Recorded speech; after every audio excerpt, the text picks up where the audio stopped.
Hey, welcome back to Crash Space. My name is Andre. Thanks so much for tuning in. It is Friday, June the 20th, 2025. Hopefully, y'all are doing well. It is kind of a miracle, an exciting day in the world of Marvel Champions because the first time, I want to say in a year, it might not be a year, but today is the global release date for Falcon and Winter Soldier. And lo and behold, here in snowy Canada, day one. Asmodee, Canada, you've done it. I don't know how this has happened. It's always been 6 to 8 weeks before we pick up the packs itself. So today we're going to be opening these. We're going to be doing our first look. I've seen a lot of these cards. I don't think I've seen all the cards. I think they're all spoiled if you're plugged in online. It is worth noting that we're going to be showing the cards in the bottom left corner, well, bottom underneath my face. A lot of these cards are of lower resolution than normal. Some of them are like cut out from streams and other like content creators. So they're gonna have weird borders and stuff like that. The full scans of these aren't just out yet. So we're going to have to deal with it. I don't even think we have all the scans, but that's what we're going to be doing today. And I'm pretty excited for it.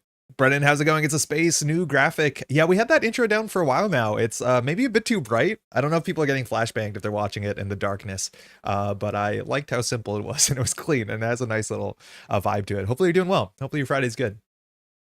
This week, otherwise, I think we want to stay off the top. We're starting about half an hour earlier than normal. This is not normal. Usually we start at 2:30, but obviously hype today. But more importantly, the stream has to end at around 4:45 today because I have stuff that has to happen around 5. So the stream might be a bit shorter. Otherwise, on this channel, if you want to watch something a bit longer, on Monday, we finished our playthrough of Expert Protection Magic, playing the whole campaign on Expert, and it was the final versus Venom Goblin, which took me 6 hours of filming to get done, and oh my god, that last game is really tense. We had some really great pop-off moments of like top-decking the perfect card. Twice, I think, in the game it happens. As much as I don't think I pop off as much as I should have when things lined up really, really well. I think I was getting tired and pretty hungry. But anyways, that's up next Monday. So upcoming Monday, we try to have a video up on the channel. As of right now, I don't have a video. I'm trying to get something recorded this weekend. And then that should be up by Monday. We're probably going to play Silk Protection, which I was ready to play today as well. This has been a lot of fun. I'm kind of just playing Protection forever, it turns out. But I'll try and record just a single one-off non-campaign game for that and try and get it up by Monday. This week has been a bit difficult, so patience with me if we miss the Monday release date. But otherwise, we got some new stuff, so we're going to open this up and see what's in here. Doing great. Got blown out at locals last night, but still had a blast. Hope your stomach is doing a bit better. Brendan, you're West. I feel like I should always know this. I just feel like I mix up so many folks. Are you in Mega Cities this weekend? HFT, that last Magic fight was an epic marathon. Kudos for making it happen. Thank you. So like rewatching it and editing it, I think there was a couple turns we could have pushed the tempo a bit more. I think my strategy of like stay alive, you know, get all your board set up and then push for the end game was like reasonable. I do think we maybe were like 1 or 2 turns slower than we should have been, but we got there and it was such a relief because sometimes drawing 4 or 5 encounter cards, you do not survive it. Hopefully you've been doing well, HFT. With that, do you want to dive in? I'm going to open both of these. We're going to open Falcon first. We're going to look through all the cards, and then we're going to play this Precon. Oh, I need to grab sleeves. Give me 1 second. I have to grab sleeves. And then we're going to be playing, we will be playing Winter Soldier today, but I do think we're going to take the time to look through the pack. Last time we did our first unboxing, it took us a while. So I'm worried we might not get to a full game today. So if we have a lot of time, we're going to be playing against Venom, who I think is going to be fun against Falcon, who doesn't mind boosting, doesn't mind blocking, and can interact with the top of the deck, which is important, I think, for Venom in some circumstances. And if we have less time than that, we'll just play against Claw, which is usually a bit faster. I feel like we've gone to time on a couple streams so far, and it's not like a great place to be, but it's, yeah, we'll do that. I'm just going to grab sleeves in a second. Hope your stomach is doing a bit better. Today, it's the best it's been. In a really long time, today is honestly the best. And tomorrow morning, I get to do that test that I've been like excited to do that we had to push off a couple days. So tomorrow morning would be great. Let me just go get some sleeves real quick.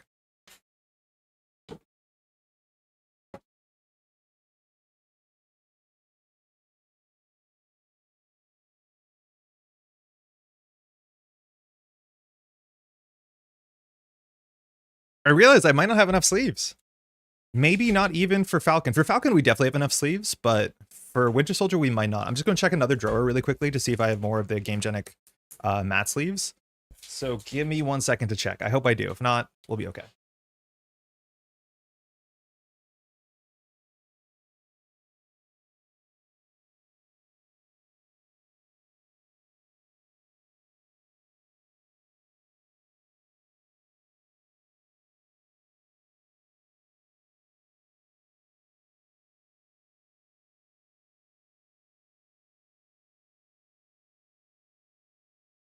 We're good. We got sleeves.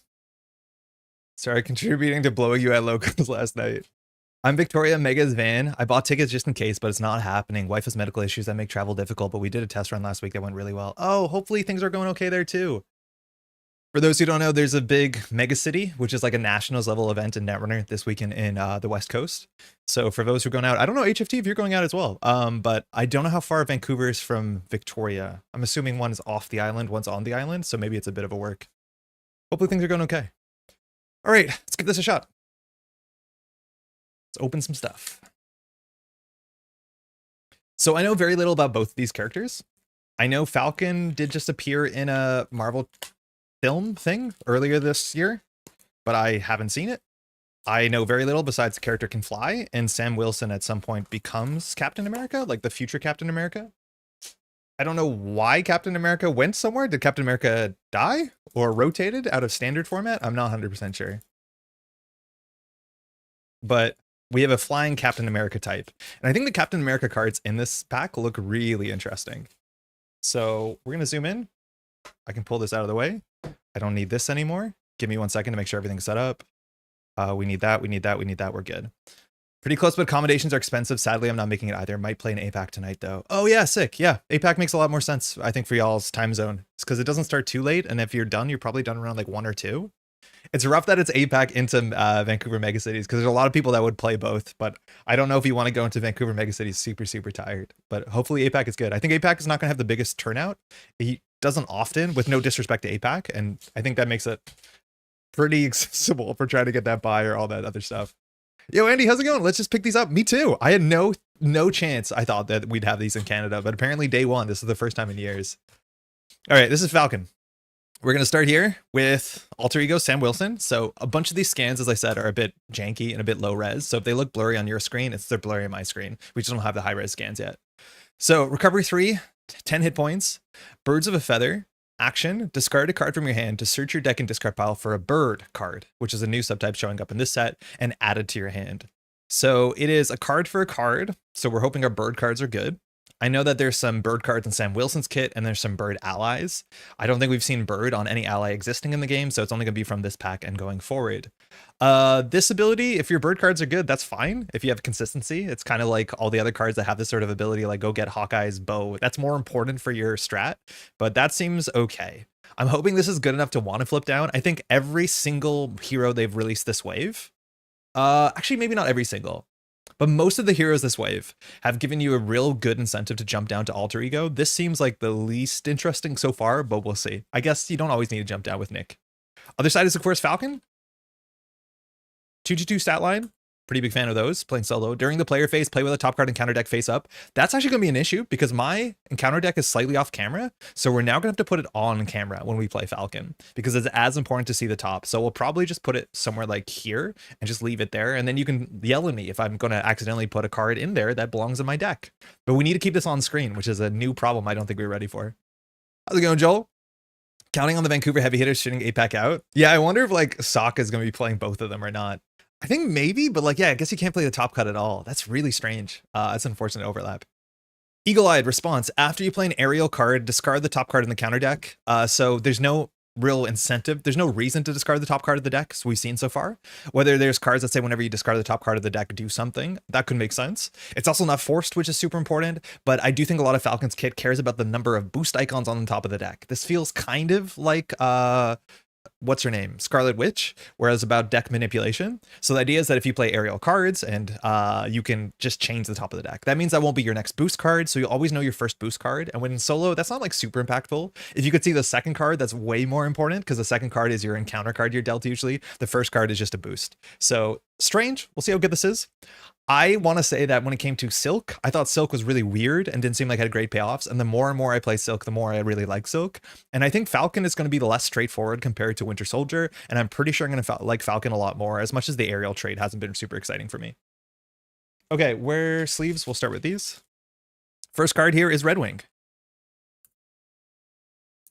So this is a bird, cost 2. It's an ally.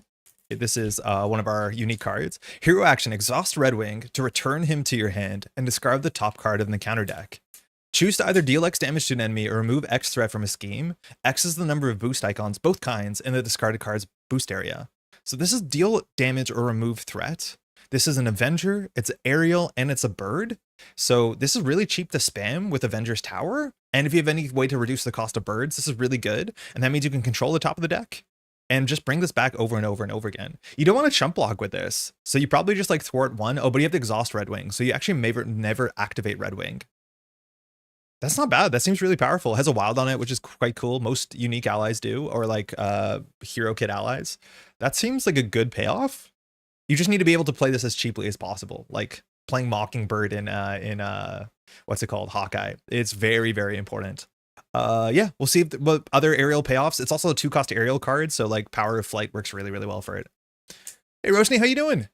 Weird, I don't think my decks are coming till next weekend, but I got Earthborn in just now. Yo, enjoy your Earthborn. I think mine's on the way. I'm assuming I'll get it on Monday or Tuesday, but this was a total surprise. I had no thought that we'd get this. I had no belief we'd get this. Bird of Prey. We have 2 of these. 2-cost aerial attack, deal 4 damage to an enemy. You may discard the top card of the counter deck to deal additional damage for all the icons in the discarded card's boost area. So it doesn't have any kickers with ability text like stun or confuse, which a lot of other effects do. So this will be somewhere between 4 and up to 8 damage, but 7 is usually what you're looking at. There are a couple cards that have 4 boosts. Yeah, this card's boring. Nothing else to say. So the very important thing with Falcon is that it's an interrupt, right? No, it's a response after you play an aerial card. So that's before the card resolves, right? So you can play the aerial card, you can play the Bird of Prey, and before doing Bird of Prey's text, I reckon you can trash the top card of the deck to see the second card and hope it has better icons for Bird of Prey. I don't understand the after you play, because after you play sounds like after you resolve, but I don't think that's what it means on Falcon. I think that means after you play, but before it resolves. So it wouldn't, otherwise it'd be after you finish playing or after an event resolves or after an aerial card resolves. I'm assuming you can interact with the top of the deck. Otherwise that'd be very weird. This card is fine. It's not very exciting. This card I actually recognize the art. In Marvel Snap, I have a Falcon with this art on it. The art credit, they don't have an art credit if it comes from comics, if I'm not mistaken.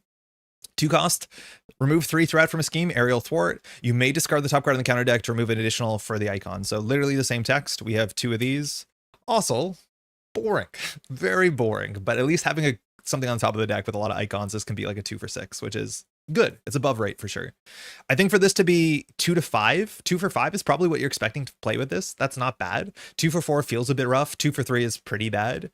This does have aerial on top of it, so you probably have other payoffs for that, I'm assuming, but yeah, that's okay. Next Evo just arrived. I started watching your Domino playthrough and prep for it. Oh my god, next Evo has Domino, who's just the most fun. I haven't played enough Bishop. Bishop's okay. I think Bishop's shtick is like kind of cool. You end up with ugly hands though when you just draw all the resources in the world. But it's a pretty solid box. I don't think I like the playthrough as much, like the campaign as much as the first or third mutant box. But it has, I think Domino is one of my favorite heroes. Very, very cool. Excited to get these 2 on the table. The past weekend has been more about Netrunner for me with a lot of kitchen table games with a friend. Oh, that's never too bad. Hopefully y'all are having a good time. Up, up, and away. 0-cost event, aerial defense. After an attacking enemy is given a face-down boost card, look at the top card of the encounter deck. You may swap those cards. Draw a card for each printed icon in the current boosted card's boost area. Holy shit. So you're giving yourself a bad boost, but you're drawing functionally +2 cards on the good state. You have 2 of these. It's also a 0-cost defense event. So if you want to trigger anything that says when you're defending, even if you don't exhaust to defend, you can play this. But ideally, this is at least a cantrip. But best case scenario, you give yourself a terrible boost and draw 2. That's really weird that it wants to give you a bad boost, but then you get card draw. Huh. Gives you no other defensive ability. That's a weird thing, is like if you give yourself a 0 boost, you don't draw anything. So you go down a card, but you probably don't take damage. Oh my god, it's Cable. Wait, where's Bishop? Bishop's in Age of Apocalypse. So I'm thinking Magic Bishop. So it's Cable Domino. Oh, both of them are killer. Cable is incredibly strong. Good catch. Yeah. So it's Bishop and Magic. Yeah. Cool. Weird card. Very weird. Falcon's Flock.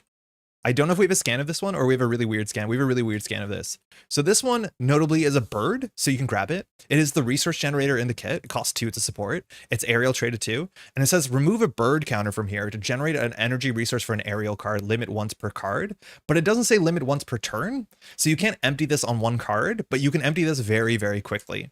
I want to check Sam Wilson's ability allows you to grab from your deck and discard pile. Oh, so both of them. So you can always grab Falcon's Flock back if you ever jump down, if this is done.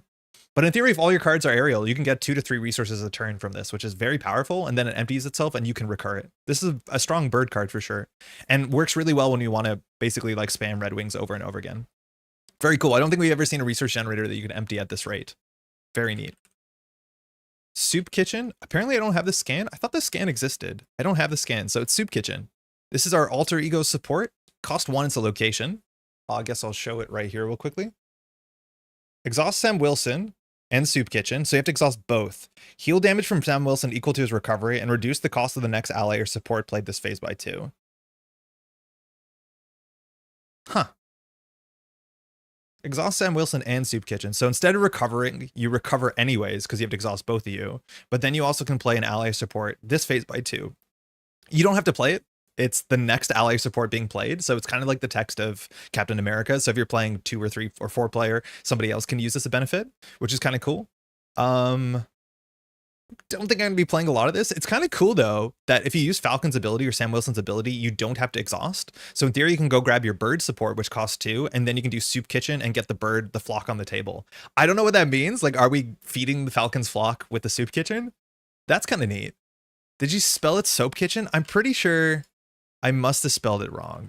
But soup shows nothing. Sue shows soul sword, a lot of other things. Sop Kitchen? No, I don't know. Something went wrong.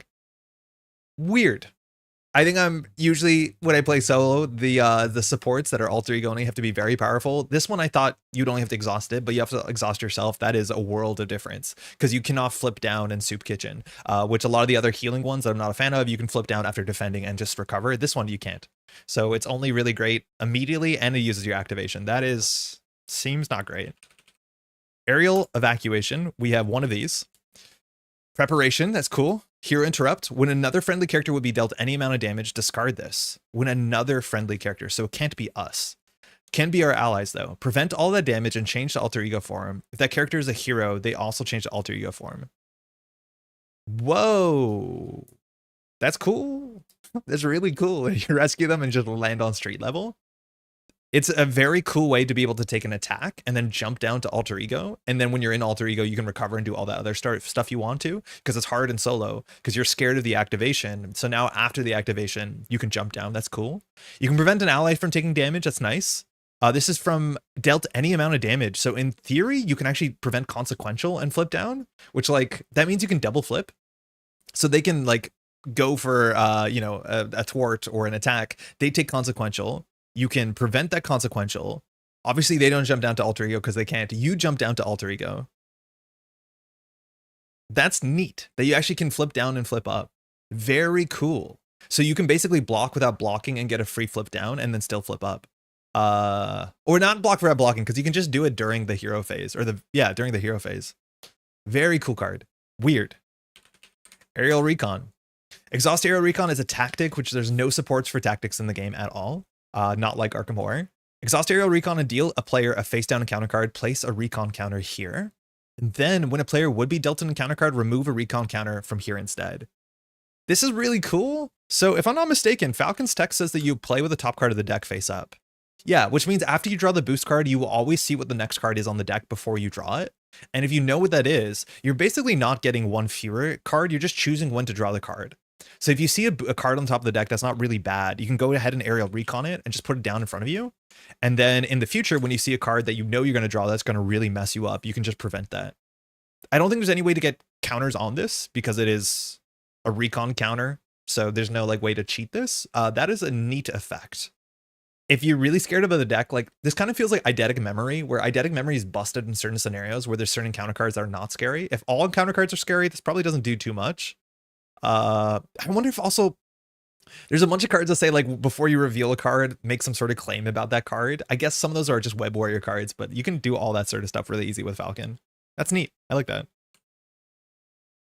Battlefield Awareness. 2-cost aerial skill upgrade. When Falcon uses a basic power, exhaust Battlefield Awareness and discard the top card of the counter deck. Falcon gets +1 to the power for each of those icons on it in the card's boost area. Very powerful. Can't go wrong with that. It is a hero interrupt, so you can't recover for more. It's notable, like in Domino's kit, there's ways to increase every activation or basic power, so you can't recover with this. But that means you're blocking for like up to 4 or 5. The cool thing is, like, what's really weird is that you see the top card of the deck. So if you use this, you get the boost card first.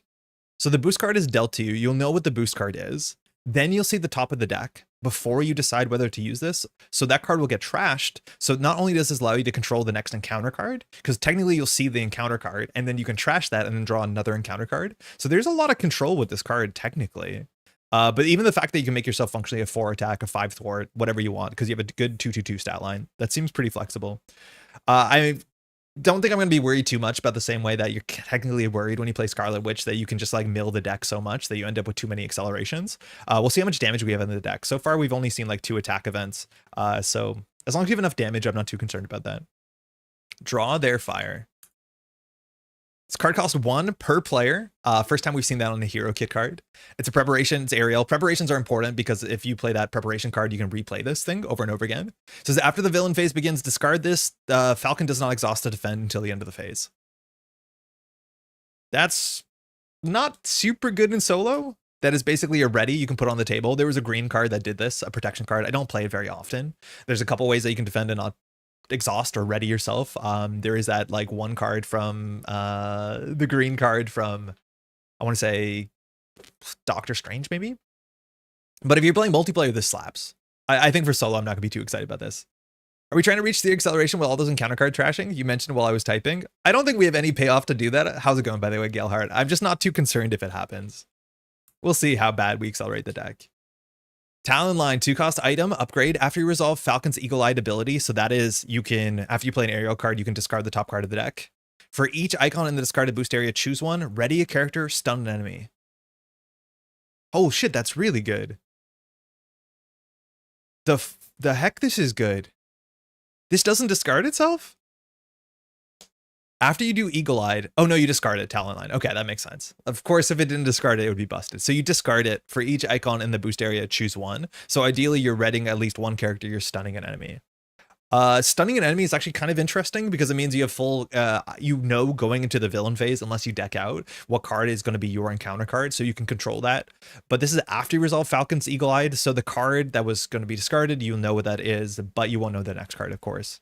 That's powerful. There's no good way to recur this. If you could recur this, it would be pretty busted. But that's not bad at all. Readying yourself is reasonable when you have a 2/2/2 stat line. That is for sure.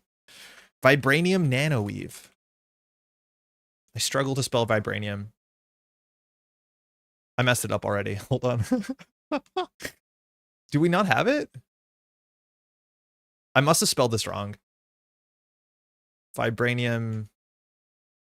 Shoot. Okay, so we don't have this. This is a Vibranium card. Sorry, it's a Wakanda tech card. It costs 2. Falcon. Focus now. Kindly focus. Gets +1 defense. When Falcon would take any amount of damage, exhaust this, prevent 1 of that damage, and deal 1 damage to an enemy. It can be any enemy. It doesn't have to be the attacking enemy.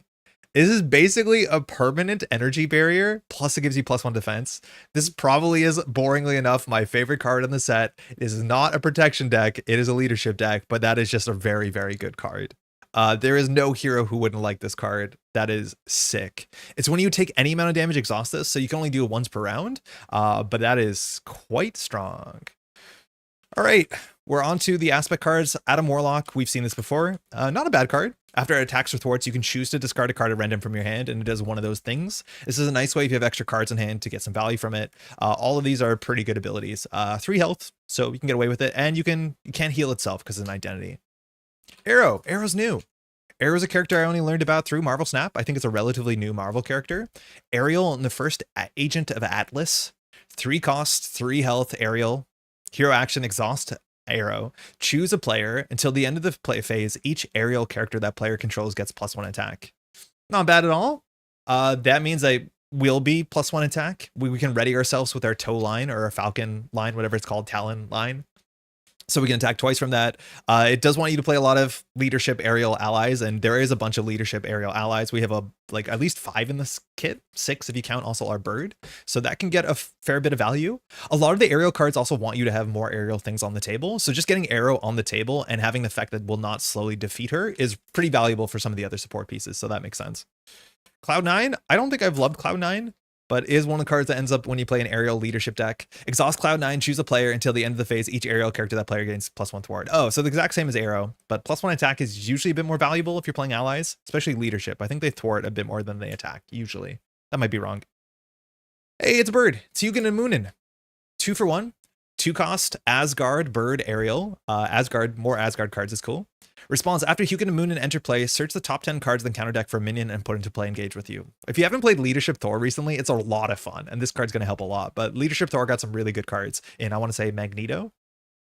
Ready 1 character you control for each icon in the minion's boost area. So otherwise, you play this, it's a bird, so you can get it out of your deck. It's aerial. You get something in front of you, which is fine. We don't have any payoffs for defeating minions, but that being said, Winter Soldier does. So if you're playing 2 players, that's a good combination. This seems fine. You put the thing into play so you don't engage it. Well, you do engage it, but you don't reveal it. So you don't do on reveal text. There's some value to that. But this doesn't seem incredibly powerful in this kit. Yeah, I don't know. Spectrum. 5 cost, always pretty scary. If I'm not mistaken, there was only 2 heroes in the entire game that we have them as heroes, but we don't see them as allies. I think this is the last one. Or no, sorry, this is the second last one. I think Doctor Strange is the one we haven't seen. So it's really cool to see Spectrum. This is a card I think people are going to find very exciting. Apologies for the weird crop. Our cards are very strange quality at this point, the scans. 5 cost ally, 3 health, 1 thwart, 1 attack. However, after you play Spectrum, tuck one of the cards you used to pay for this, and then based off of the printed resources on that card, you can get some effects. Firstly, mental is +2 thwart, so you have a 3, that's fine. Attack is important, that's nice, it's 3 attack. Energy seems like the most important because plus hit points on your Spectrum is really nice because you paid 5 for it. And then if you get at least 1 wild, that is all of the above. Now, all of the above I think is a bit overkill. It's definitely very good. The issue is if you're a 5 cost, if you have a 5 hand size, it's really hard to play Spectrum. We have resources in the deck and it's aerial, so you can power flight Spectrum, which I believe we have some new power flights in the deck. But yeah, ideally you want to get at least the health plus thwart or plus attack. It's nice to get the wild because you have a flex, but at a minimum you want to get 2. There are a bunch of cards in different kits that have 2 icons on them, usually resource cards. So like I believe who doesn't have one of these? Like Gambit has one of these, Bishop has these, Jubilee has these, even Maria Hill has these. So there's a couple heroes that just naturally have bi-color resource cards, but otherwise wild is good. And then you have some flexibility. 5 is a lot though. 5 is definitely a lot, but that is a very good ally. Okay, this one I definitely don't have the scan for. This card's actually really, really hype. It's strength and diversity. It costs 2 per player, so multiply by 2. Great art from the heroes from the set. It's alliance, so that means anybody on the table can help you play for this card. And hero action for each different trait on friendly characters in play. Choose to remove 1 threat from a scheme, deal 1 damage to an enemy. So this is very much like that one Maria Hill card that does that, where based off of the amount of, I think it's shield supports you have, you can do thwart or damage. It is not an attack and it's not a thwart, so that beats a bunch of different icons in the game or different kind of traits in the game, I guess. What are they called? Like statuses? But it's very flexible because you can divide that, right? For each different trait, choose. So you just choose, I'll remove 1 threat, I'll remove 1 threat. So you never waste threat and you never waste damage. I think there's gonna be a lot of people that are gonna have a lot of fun building decks where they just trait max. And so now this deck that has like an Asgard or Agent of Atlas, which doesn't make any sense in context of our deck, will actually pay off. Very, very cool that this scales very well with also like table count, as much as the cost on this will go up with the amount of players at the table. Very, very cool card. I love cards like this that you can build entire decks around. Flight Squadron. I don't think we have the art for this one either. This is the team. So now we have an aerial team card. Shout out to leadership getting all the team cards, unfortunately. Play only if your identity has the aerial trait. Max 1 team card per player. Costs 2. If each of your allies has the aerial trait, firstly, that says allies, not characters. I like that a lot because a bunch of the team cards say if each of your characters, and then if you accidentally flip down into alter ego, you don't have that trait anymore. That is an ongoing problem with some of the trait team cards. So they've kind of fixed that, which is sick. So response, you get your ally limit up by 1. After you play an aerial card, exhaust this card, ready an ally you control. So it's kind of like a utopia, but only specifically for your allies. That's not bad. It's a cheap thing to get on the table. It's not aerial traded itself, but that's not awful. It doesn't give them +1 health, which I think would be really good because you want to be activating them a lot, but that's definitely not an awful team card. I think the last team card we saw, the S.H.I.E.L.D one, I had no interest in playing this one. This one's totally fine. Resource reserve, max 1 per player. Do we have all 3 of them? Oh god, all 3 of these are in our deck. That's not gonna be good. 1 cost support. It's a location, max 1 per player. Any player may spend the resource card tucked here as if it were in their hand. Action, exhaust resource reserve to tuck a resource card from your hand underneath here. So if you are playing Bishop, let me tell you, we played a couple decks recently that had like, it feels like just bad card draw, bad hands. You don't trash this thing, so once it's on the table, you have the ability. You can't play it underneath someone else, which would be kind of nice because playing multiple in your deck is pretty silly, but it allows you to offshore a resource card, and resource cards are really good. I think any kit that runs a lot of resources could consider this, but that is not awful. But in solo, it's the least good, I reckon. It's really cool when you have these sort of cards and you're playing multiplayer where 2 people can talk about like, oh, can you put a resource on there because I need it on my turn? And you can plan your turn, make the cooperativeness a bit more of a focus. In solo, this is just going to be like, oh, do you have an extra energy? But there's not that many turns where I feel like I have an extra energy or like an extra strength on my hand. I usually try and spend those. Sometimes it does happen, but I don't think I'd play this card for that. I would try and adjust the cost curve of my deck or play other syncs, but a very interesting card. Or we're going to be soaring to victory with Falcon. Donovan, how's it going? We just got this today, which is such a surprise. People were asking last night, do you think you're going to get a Falcon and Winter Soldier? And my response was like, there's no way. We've been 6 to 8 weeks late on everything. Yo, when did this come out? Was this in the core set? Was Triskelion in core set, or was it in... I guess it was in Rise of Red Skull, right? It's good that we got another copy. Most people only have 1. So if you're playing multiple decks, it is a unique card, but this is not awful. This is a playable card for sure. It helps with the ugly draws where you have resources and 0 costers. That happens. I mean, yeah, it does happen, but I feel like your deck is the problem at that point, he says, blaming himself. Okay, this card is sick. Captain America. It's a bit confusing. I know there's recent rulings on this that, oh, not this. Oh, so actually, what did I do? Did I mess it up? Captain America. Oh, I think I have it as a Captain America title. Yeah. Triskelion is in core. Okay, I thought it was Rise of Red Skull. That makes sense if it's in core. That's a weird reprint then. Play only if you're a Bucky Barnes or Sam Wilson player. You don't have to be an alter ego. You just have to be that player, so you can be in hero mode. Hero action, exhaust Captain America and spend a physical resource. So you exhaust this and spend a physical. Find the shield and add it to your hand. If it leaves play this way, deal 4 damage to an enemy. So already pretty modal as much as this is confusing. So somewhere in this pack, we have a 1 of Captain America's shield. It's in the back for some reason, just so you don't accidentally shuffle into your deck, I reckon. And the idea is that if this is in play, you'll have the shield, or you can grab the shield. Then you have to play the shield, which costs 1. So functionally, this costs 2 resources. And then on top of it, in the future, you can always just like ping the shield at someone, add it back to your hand, and deal 4 damage to an enemy. That technically is neutral on resources if you ever just want to spend a resource to do 4 damage, and then you have the shield in hand, which you can spend as a wild resource, and there's some flexibility in that already in the kit. Or you can replay this thing. This is a title and an item, so there's no easy way to cheat them out, but this is really cool. I think they have ruled that Captain America, the title, is technically unique alongside Captain America the hero, and even I don't know if Captain America the allies, I'm not 100% sure, but I know people were slightly upset by the ruling. But FFG is always like, you can do your own uniqueness rulings because we don't care, the game's fun. Now, Captain America's Shield is another card that will make me very happy that I can functionally play protection in this deck. Captain America's Shield. Nope. Actually, does it just have the same text as that? It does. Wait, that's amazing. +1 defense and retaliate is literally the same card. And it's linked to this, which means it's not a regular deck building card. The only way that you can get it is by playing Captain America. I am so excited to get retaliate and 4 defense once you set up, and then be able to return a damage with our vibranium wings. It's really cool. How does it leave play this way? So say that you have this both installed on the table, right? And then you want to do Captain America title. So you spend a physical, find the shield, so you find it on the table and add it to your hand. So it has left play using this effect. So it's after it's on the table, which is something if you played the Captain America kit, Captain America can do that too, can return the shield to hand to do 4 damage, at least to an AoE if you have the card. But this always allows you to spend 1 to just do 4 and have it back to your hand.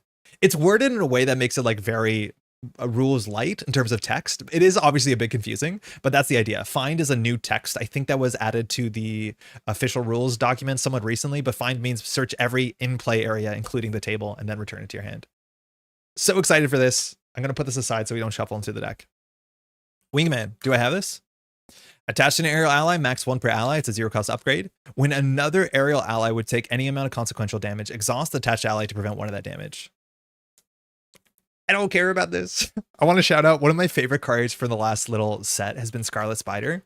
I think Scarlet Spider is just such a good card because you install it for 3. You never use any of its thwart or attack, which are abysmal, but basically every web warrior now just doesn't get hit for a while. You don't have to exhaust Scarlet Spider. It can be any amount of damage, but I've been so impressed with Scarlet Spider just to be the most fun, to keep around your Spider-Man ally forever, to make sure that if you get attacked out of nowhere, you don't die. You technically don't take damage for like perfect block builds, just like the coolest card. I'm such a big fan of Scarlet Spider. This is a lot worse. I don't know why I would do this. Yeah. They said technically you can't use the title and the hero unless you use multiverse rules. How's it going, Mike? Playing a 3-player game with Steve, Sam, and Bucky sounds like it'd be so cool. Yeah, I agree. Like I think they have to have the rules to be concise with their other like rules, but they're very open to be like, have fun. We don't care. It's a game about comic books. You'll figure it out. I like that a lot. Energy, genius, strength. I think we have some power of flights that have a really good art. Yeah, this art is so good. I don't have a scan of this. Power Flight generates double energy for playing aerial cards. This originally came out, I think it's been released twice, I want to say. It originally came out, I want to say, an Angel. There's no aerial villains. I checked. I don't think there's any villain that has base aerial. I think a lot of them can gain aerial, but there's no base aerial villains. I wanted to fight an aerial villain, but very, very nice art. Oh, wait, never mind. We have 3 of them. Of course we do. It's not limit 2 per deck. Card's very good. All our aerial cards mostly at least cost 2, so this lines up really well. Okay, Harlem's Protector. I don't know the text on this. I don't have a scan of this. Hazard icon uses 3 emergency counters, victory 0. Victory 0 is cool, so you can just get rid of that remove from game text. Alter ego action, spend a resource of any type, remove an energy emergency counter from here. So that's not once per turn. So this is jump to alter ego and spend 3 resources. That's pretty rough. Having another draw is like kind of rough too. Like having another like hazard, that's not great. You have some amount of control, but you're generally seeing the boost card. That is pretty rough for an alter ego, an obligation. Okay, this is a bit too cheesy for me. So we're all birds, and then all of our enemies are apparently snakes. Kind of silly, but here we are. It's Viper. This is our nemesis. Quick Strike. Ugh. I really do not like Quick Strike when we play Standard 3, and we're almost always playing Standard 3. Quick Strike just feels the worst, because if you draw this during an activation, when a boost card says to put a counter on the Pursued by the Pass, this thing ends up attacking you twice. And I think Quick Strike, it's like weird. I think Quick Strike is really cool when you play Standard, because Nemesis aren't really scary when you play Standard or Expert, because a lot of times your Nemesis doesn't attack you. It just is basically something on the table that you have to deal with, and so you have to deal with it that turn. It's a road bump for sure, but it's not often that your Nemesis actually ends up attacking you. So having Quick Strike means that the text on the Nemesis, which says like when this attacks you, lose a toughness and add a toughness, like all that sort of text, usually doesn't fire in a game of Marvel Champions. But then Quick Strike is a way to make your Nemesis actually matter, and I like that. The problem is Quick Strike is really rough when it comes to Standard 3, and I feel like I'm mostly playing Standard 3, so we might play Standard when we play against Viper if it's really obnoxious. The rest of the text is 5 health, forced response after Viper activates, discard the top 5 cards in counter deck. So this is like where you can lose 10 cards from the top of your deck when Viper double Quick Strikes you functionally. Not too worried about losing cards from the top of my deck. It's not the worst, but yeah, that's just 4 damage out of nowhere, and that feels a bit rough compared to not playing Standard 3. We have Serpent Solutions. Side scheme, when you've got problems, you need Serpent Solutions. The company is some sort of snake company. This is very goofy.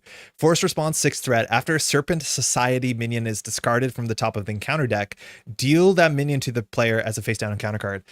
Oh, Viper discards from the encounter deck. Okay, so that makes sense. Not your deck. So that's actually worse, because that gets you towards acceleration. And already on top of Falcon, who's milling the deck, that is a lot worse than I thought. So losing 10 from the counter deck can be a disaster. And then you draw this. Notably, this card hits the table. Like, this is another really bad part about Standard 3, is say that we draw a card that adds the 4th counter to Pursued by the Past during the villain's activation. Then Viper enters play. Then Viper quick strikes you. Notably, when Viper is quick striking you for the first time, Serpent Solutions is not in play. Then we add Serpent Solutions, then Viper attacks again. So not only that, but this will actually fire as well. Technically technically if you play standard, if you draw Pursued by the Past and Viper appears and Viper quick strikes you, this won't fire because this is not in play. You do the Nemesis first, the Nemesis attacks if it has quick strike, and then you reveal the side scheme. But again, when you're playing standard 3, now this can attack twice and one of them will actually fire this, which is even worse because you also added the cards into the deck. That is a nightmare. This feels like not a good standard 3 choice for us, but we'll figure it out. I wish Wingman was more like a teamwork event, but on the aerial ally. Upgrade that exhausted attached ally to add matching stats to aerial character. Yeah, I wish it was more interesting. I really do not care what it does. Exhausting an ally to prevent 1 damage is not good. I guess, is it more than 1? Prevent 1 damage. Like, I do not care. And it's only allies. You can't even put on yourself. Ugh. According to the comics, Viper is a PR rep turned snake villain. He became leader of the Serpent Society and rebranded it to Serpent Solutions. Very goofy, but love it. These are Serpent Soldiers. We have 2 of these. 3 health, 1 scheme, 2 attack. Of course, it's Serpent Society, and it has quick strike. And the boost is give the activating enemy an additional boost card. And then we have Advertisement, which, okay. I'm glad they committed to the bit as hard as they did.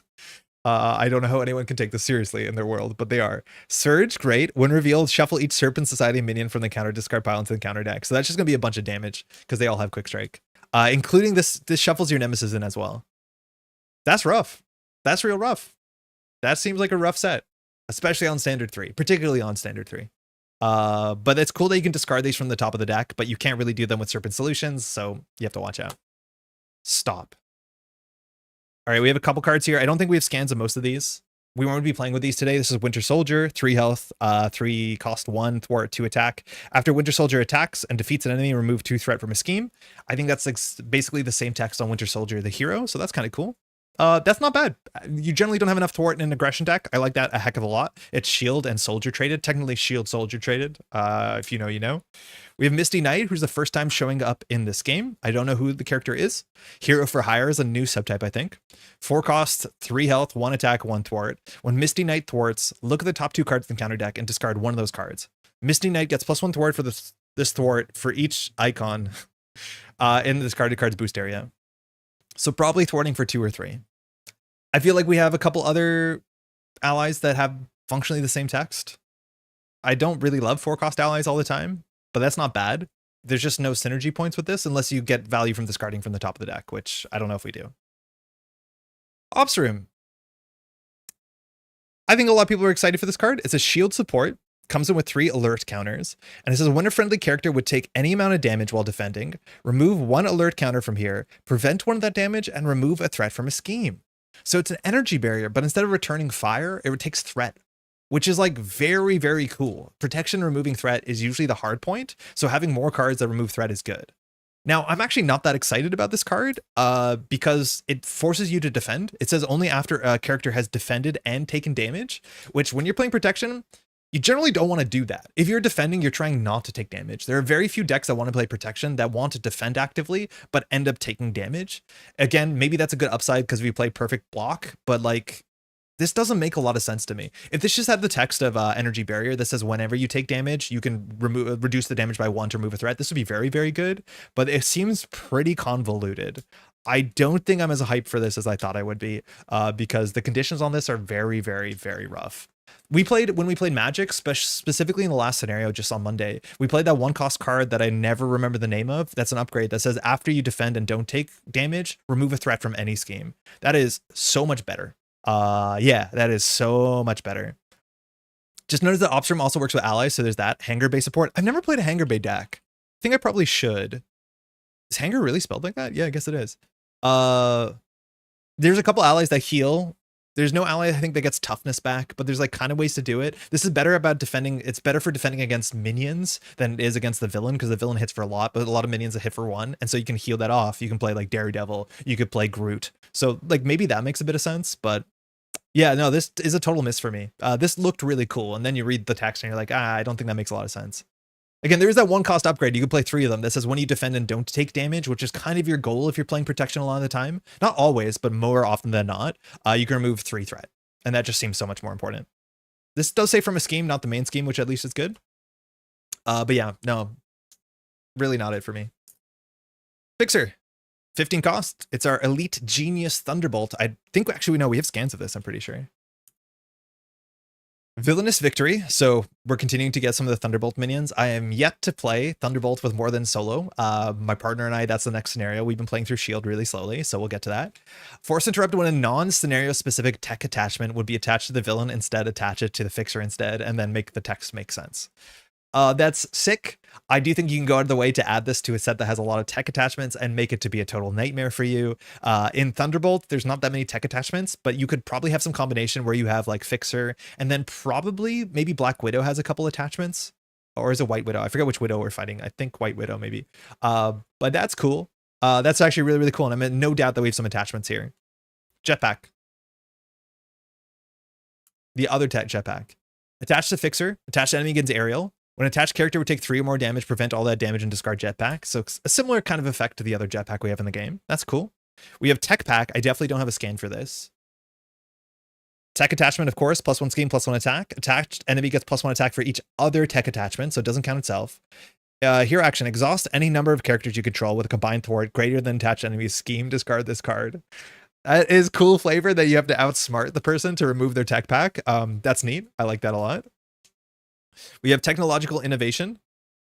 Force when revealed, 4 threat. Search the counter deck and discard pile for a tech attachment and reveal it. Place additional threat here for each tech card in play. That includes your cards too, which is pretty rough. So if you're playing a lot of tech in protection, or you're playing some Rocket Raccoon, good luck. Not too bad though. 4 in acceleration, probably 5 or 6 worst case scenario. Oh, actually, worst case scenario could be a lot worse than that. Then we have 2 copies of Techno. All of these sets have a eponymous card, and you have 2 copies of them. This one just spawns the villain, or spawns the big ally. Find Fixer, yeah, sorry, big minion. Fixer activates, so no different than anything else. If this activation is attack, it gains piercing, is the boost.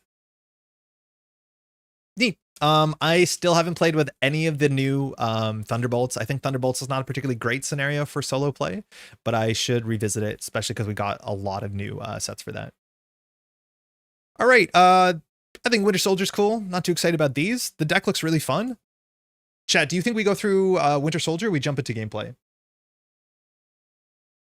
What do you think? That took us about 40 minutes. I think we can do one more and do gameplay, because we have to be done today at like 4:45. I just want to make sure we're not. I don't know how many people have seen all these cards versus not. I haven't seen a lot of these cards. I will put our Nemesis set here. Hopefully everyone's doing well today. We're running out of sleeves, but we have enough. I'm just going to open the next one. I think I was most excited for Winter Soldier. I think Winter Soldier is just going to be more straightforward. I think it's also going to be one of those heroes that probably is a bit more exciting if you're playing multiplayer, just because not only does your opponent appreciate it, or your teammate appreciate it when you're dealing with the minions, but it means you have a more like a well-rounded situation.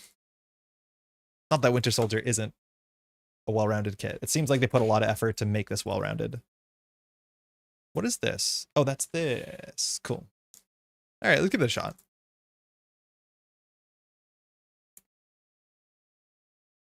Super excited for Winter Soldier 2. I reckon it's the one you're the more excited from over the 2. I think Winter Soldier aligns more with like my playstyle of wanting solo aggression, not to be just about throw, attack, rush, like have agency and decisions. But this deck, the Falcon deck, seems like it is more interesting. Like I think you're making more decisions per turn.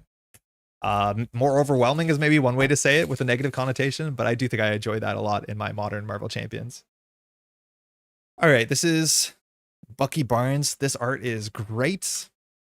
3 recovery, 11 health, so that's tied for the highest in S.H.I.E.L.D. S.H.I.E.L.D. hasn't found any bruisers so far. S.H.I.E.L.D. Soldier, single subtype. Cybernetically enhanced. Action. Spend a resource of any type to search your deck and discard pile for cybernetic arm and put into play. Bummer. I don't like these sort of setup cards. We'll see if the arm is something that you can discard for effect, but I just like these. I feel like if this was just a setup text, I'd be happy. I don't think I need to make this to be an action unless you discard your arm, which I'm doubting you're doing. If this was just set up and then you could put different text on here, this is like basically having a blank alter ego. I'm really surprised that this has a blank alter ego text functionally, unless the arm gets detached, which I doubt it, because they went on record to say they want you to flip down to alter ego. And while there is some cool support cards, alter ego supports in this kit, that is a miss for me for sure. That's whatever. Spend one resource, search your deck and discard it, and you put into play. So at least that's kind of like the bow. So at least you're probably not playing the cost for the arm. The arm looks like a cost one. So at least you're playing a good rate for that. Now the Winter Soldier, I know very little about this character. 2/2 stat line, that's great for solo play. 11 health. Lethal Protector response. After you attack and defeat an enemy, remove 2 threat from a scheme. So exact same text as the ally that we just saw in the other pack. I like that text a lot. This is probably the best. You need a consistent flow of minions. Now 2 thwart is pretty good, and that means you can thwart with your basic activation, probably play an attack event. But this falls into the camp that unfortunately a lot of aggression decks fall into, where you probably don't do anything unless there's minions in front of you. So we'll see what tools we have to produce minions. I know we have a couple tools in the kit, but this is also why I think this is probably a bit of a better play in 2 players or 3 players, because there's almost always something you can defeat on a 2 to 3 player board. And solo, you don't always have that luxury, and then you have to spend time and thought to make sure you're getting a minion a turn. I'm excited for both to play 2 player with Captain America. Yeah, they look like they play really well together. All right, this is our arm. Exhaust this. It's a tech to generate a wild resource for an attack event. The attack deals an additional damage. So I don't think we're discarding our arm, so unfortunately we don't really have alter ego text, but that is a very good ability. That is just a resource generator you'll get on turn 1, and the +1 damage matters for a bunch of things. It means for overkill is a bit better. All the cards that say like heal for extra damage you've done, remove threat for extra damage you've done. That is really good. Anytime that you play this, notably if it increases the damage done by an event. I think they actually reprinted 1 by 1 in this deck. This card says deal 2 damage to an enemy. If that attack defeats an enemy, deal 2 damage to another enemy. If you boost this damage, it does 3 and then 3. So it's not one instance, it's all instances of the damage that appear on the attack. I think the counter deck, you could discard your arm. Oh yeah, your counter deck could discard your arm. If you draw like whatever, discard an upgrade, you could discard your arm and get it back. But I'm assuming you don't want to, because it's really good. But having your alter ego action to be like, oh, you can discard your arm is like, I don't think excites me. Have you considered streaming tabletop 2 players MSC? Sounds challenging. I think we could do it. You have to zoom out a lot. I just don't know anyone locally who's as plugged in. Like Pat streams it casually or plays casually, so maybe we'd have Pat over at some point. But I don't have that much experience playing 2 players. I think I play with my partner. We play super casually. I build decks for both of us. Black Widow. Oh my god, there's so many cards now with Black Widow in the Cerebro I'm using, so we have to scroll through all of them. This is Black Widow Winter Soldier. 3 cost ally, 2 thwart, 2 attack, 3 health. After you play Black Widow from your hand, return an attack event from your discard pile to your hand. It's not bad. Functionally, you can look at this as a 2 cost ally, because you pay 3, you get a card back. So that's obviously not a bad spot to be in. Getting the attack event, you want to play an attack event a turn because of your cybernetic arm. So this makes a lot of sense. Shield, spy traded. Not bad. Seems okay. Arm block. When an enemy attacks, deal 3 damage to it. If you exhaust a cybernetic arm to pay for this event, prevent all damage from this attack.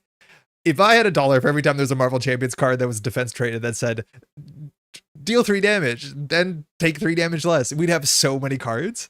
We played Magic recently that has Magic Barrier, which is protect 3, a deal 3. This is better because it's defense traded, you don't have to block, and you're going to take no damage guaranteed on the attack, which is buck wild. Like, this is the best version of this card, but deal 3 damage. This is also really good if you want to play protection. You want to play change of fortune. But yeah, that's very, very good. We have 2 copies. This is your like, don't sweat it. We're going into the villain phase and we don't have to worry about it. I don't love cards like these all the time because you can't plan on them. I don't like holding cards in my hand. So unless you're playing protection and you have like a Jocasta that can hold them, you're just hoping to top deck these and then hope that you have a cool hero phase where you don't have to block. Hey, Luanx, how's it going? Repurpose to discard the arm could be interesting. It could, and repurpose is really good.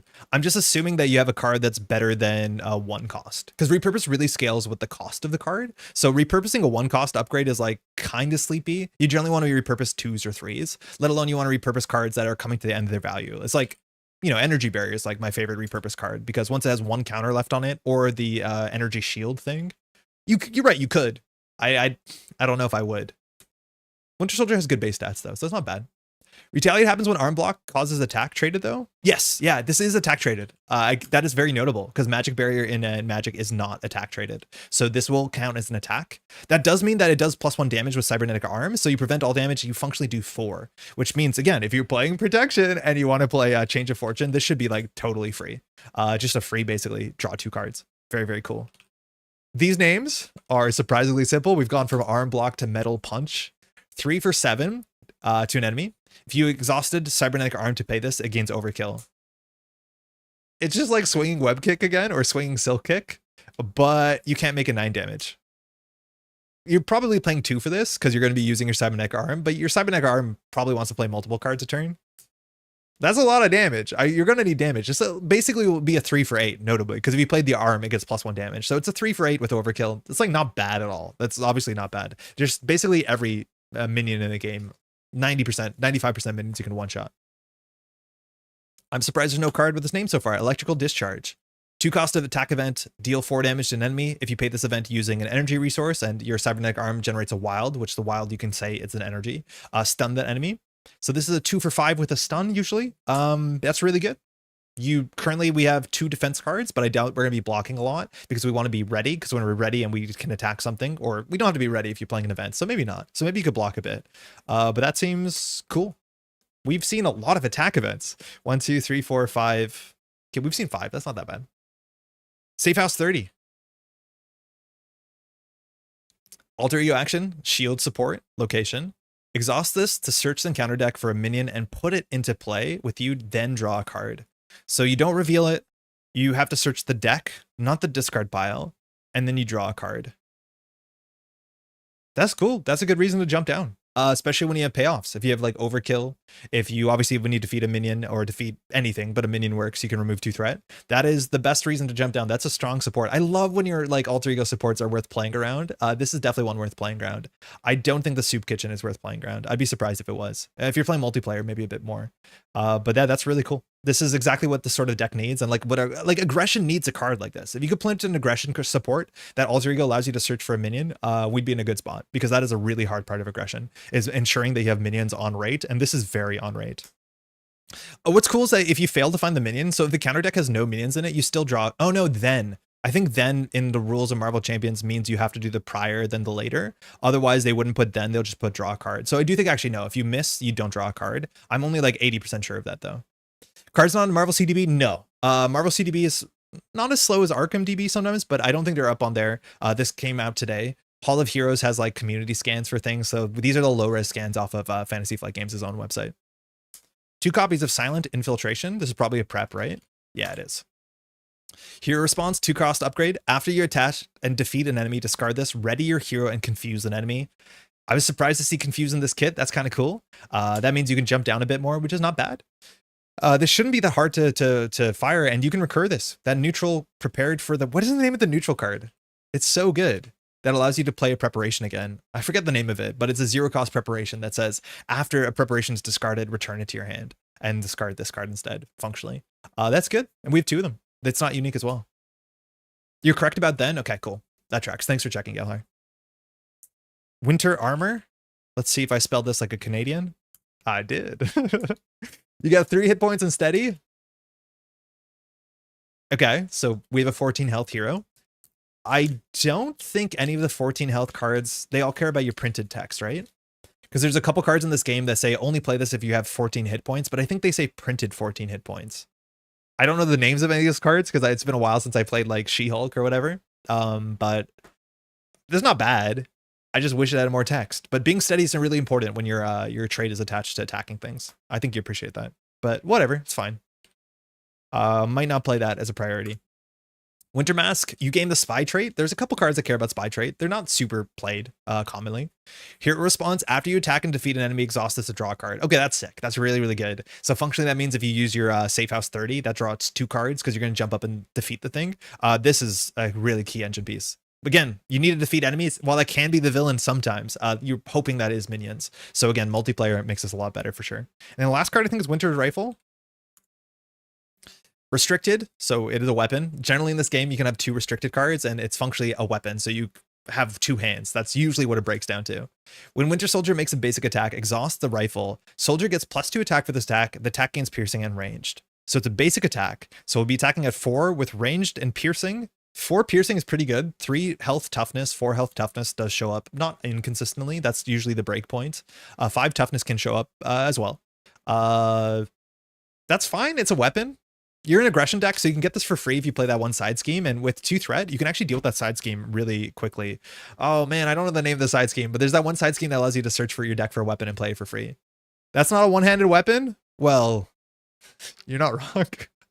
Sometimes he just shoots from the hip really, really hard. But yeah, you can carry 2 of them. They're not that heavy. That's not bad. That's okay. Seems expensive, but it's not a bad effect. I feel like there's a couple other kits that have comparable cards like this that are a lot cheaper. Like, I guess you have to jump through hoops, but like Silk has this basic same card. It's really valuing ranged on this because piercing, there's a bunch of kits that have piercing on their basic attack. This dude isn't Falcon. How's it going, Loon Miller? We're opening both of them that came out today, which is a huge treat. And then we're going to be playing Falcon in a second. We just are halfway through this to see the cards. How are you doing? I'm doing better. I'm doing better. That's for sure. Captain America still costs 4. Every version of Captain America is so expensive.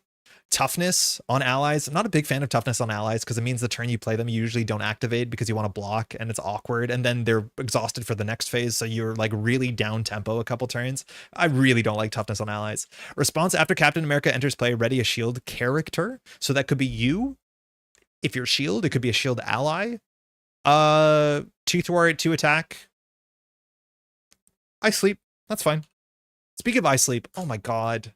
I think that like this landed exactly when people were so hyped for having cool aggression cards, because we've seen so many cool cards that build entire archetypes. And I want to unfortunately give you a little spoiler. The aggression cards on this deck are not that interesting. They just do the same stuff we've seen before. And it's kind of rough. I really want aggression to have 1 or 2 engine pieces that are worth building around that are interesting. The same way that Raft is interesting. The same way that like a Change of Fortune is interesting. Like we just need those cards so bad in this aggression. And aggression is just kind of sleepy. Like this is Deathlock. Thwarts for 2, sort of. Attacks for 1, 3 cost, 3 health. After Deathlock enters play, search your deck and discard pile for a copy of S.H.I.E.L.D sidearm and attach it to him. That's not unlike the other Deathlock that can search for an upgrade and attach it. But like this is S.H.I.E.L.D sidearm, which you get for free. So you do get this out of your deck, which is okay.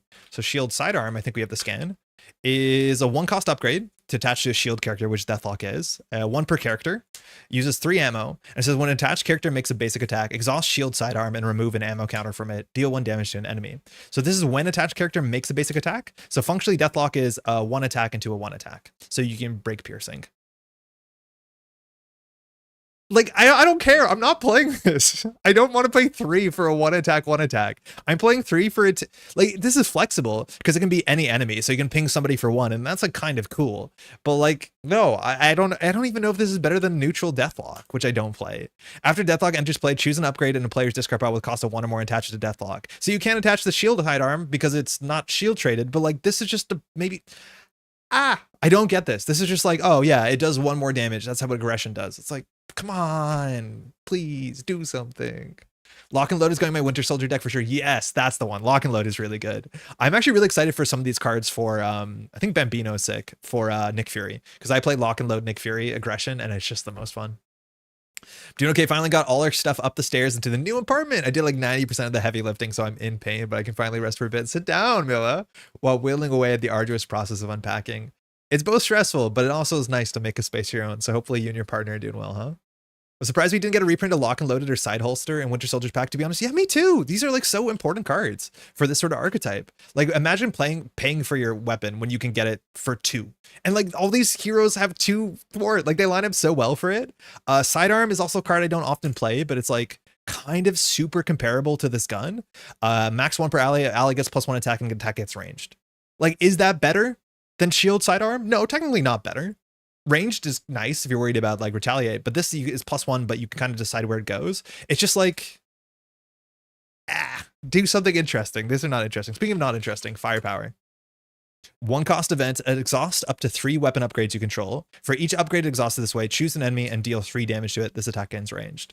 So ideally you're doing 1 for 6. This is actually not the worst. A lot of weapons or some weapons don't exhaust to do anything, so they're just on the table, right? Like we played Magic Sword, or sorry, it's called Soul Sword, I think. But there's a lot of people, especially with melee weapons, that you don't have to exhaust the weapon. So this is just free value. Like exhausting Soul Sword has no implication. And then if you have a couple of these, you're doing a lot of damage. So if you're playing melee weapons, that's not bad at all. So this can do an enemy. The problem is for each upgrade exhausted way, choose an enemy. So you can split the damage. Honestly, not terrible. I don't mind this too much. We've had other cards like Fusillade. Fusillade is exhaust a weapon upgrade. You control, deal 5 damage to an enemy, but this is 2 for 5. Only requires 1 enemy, so you can decide which way you want to go. Fusillade, people play in specific decks, again, like Thor's Hammer. I don't know. People that have weapons. Thor's Hammer apparently is not a thing. Is it Mjolnir? Yeah, like you can exhaust Mjolnir, has no cost on the game.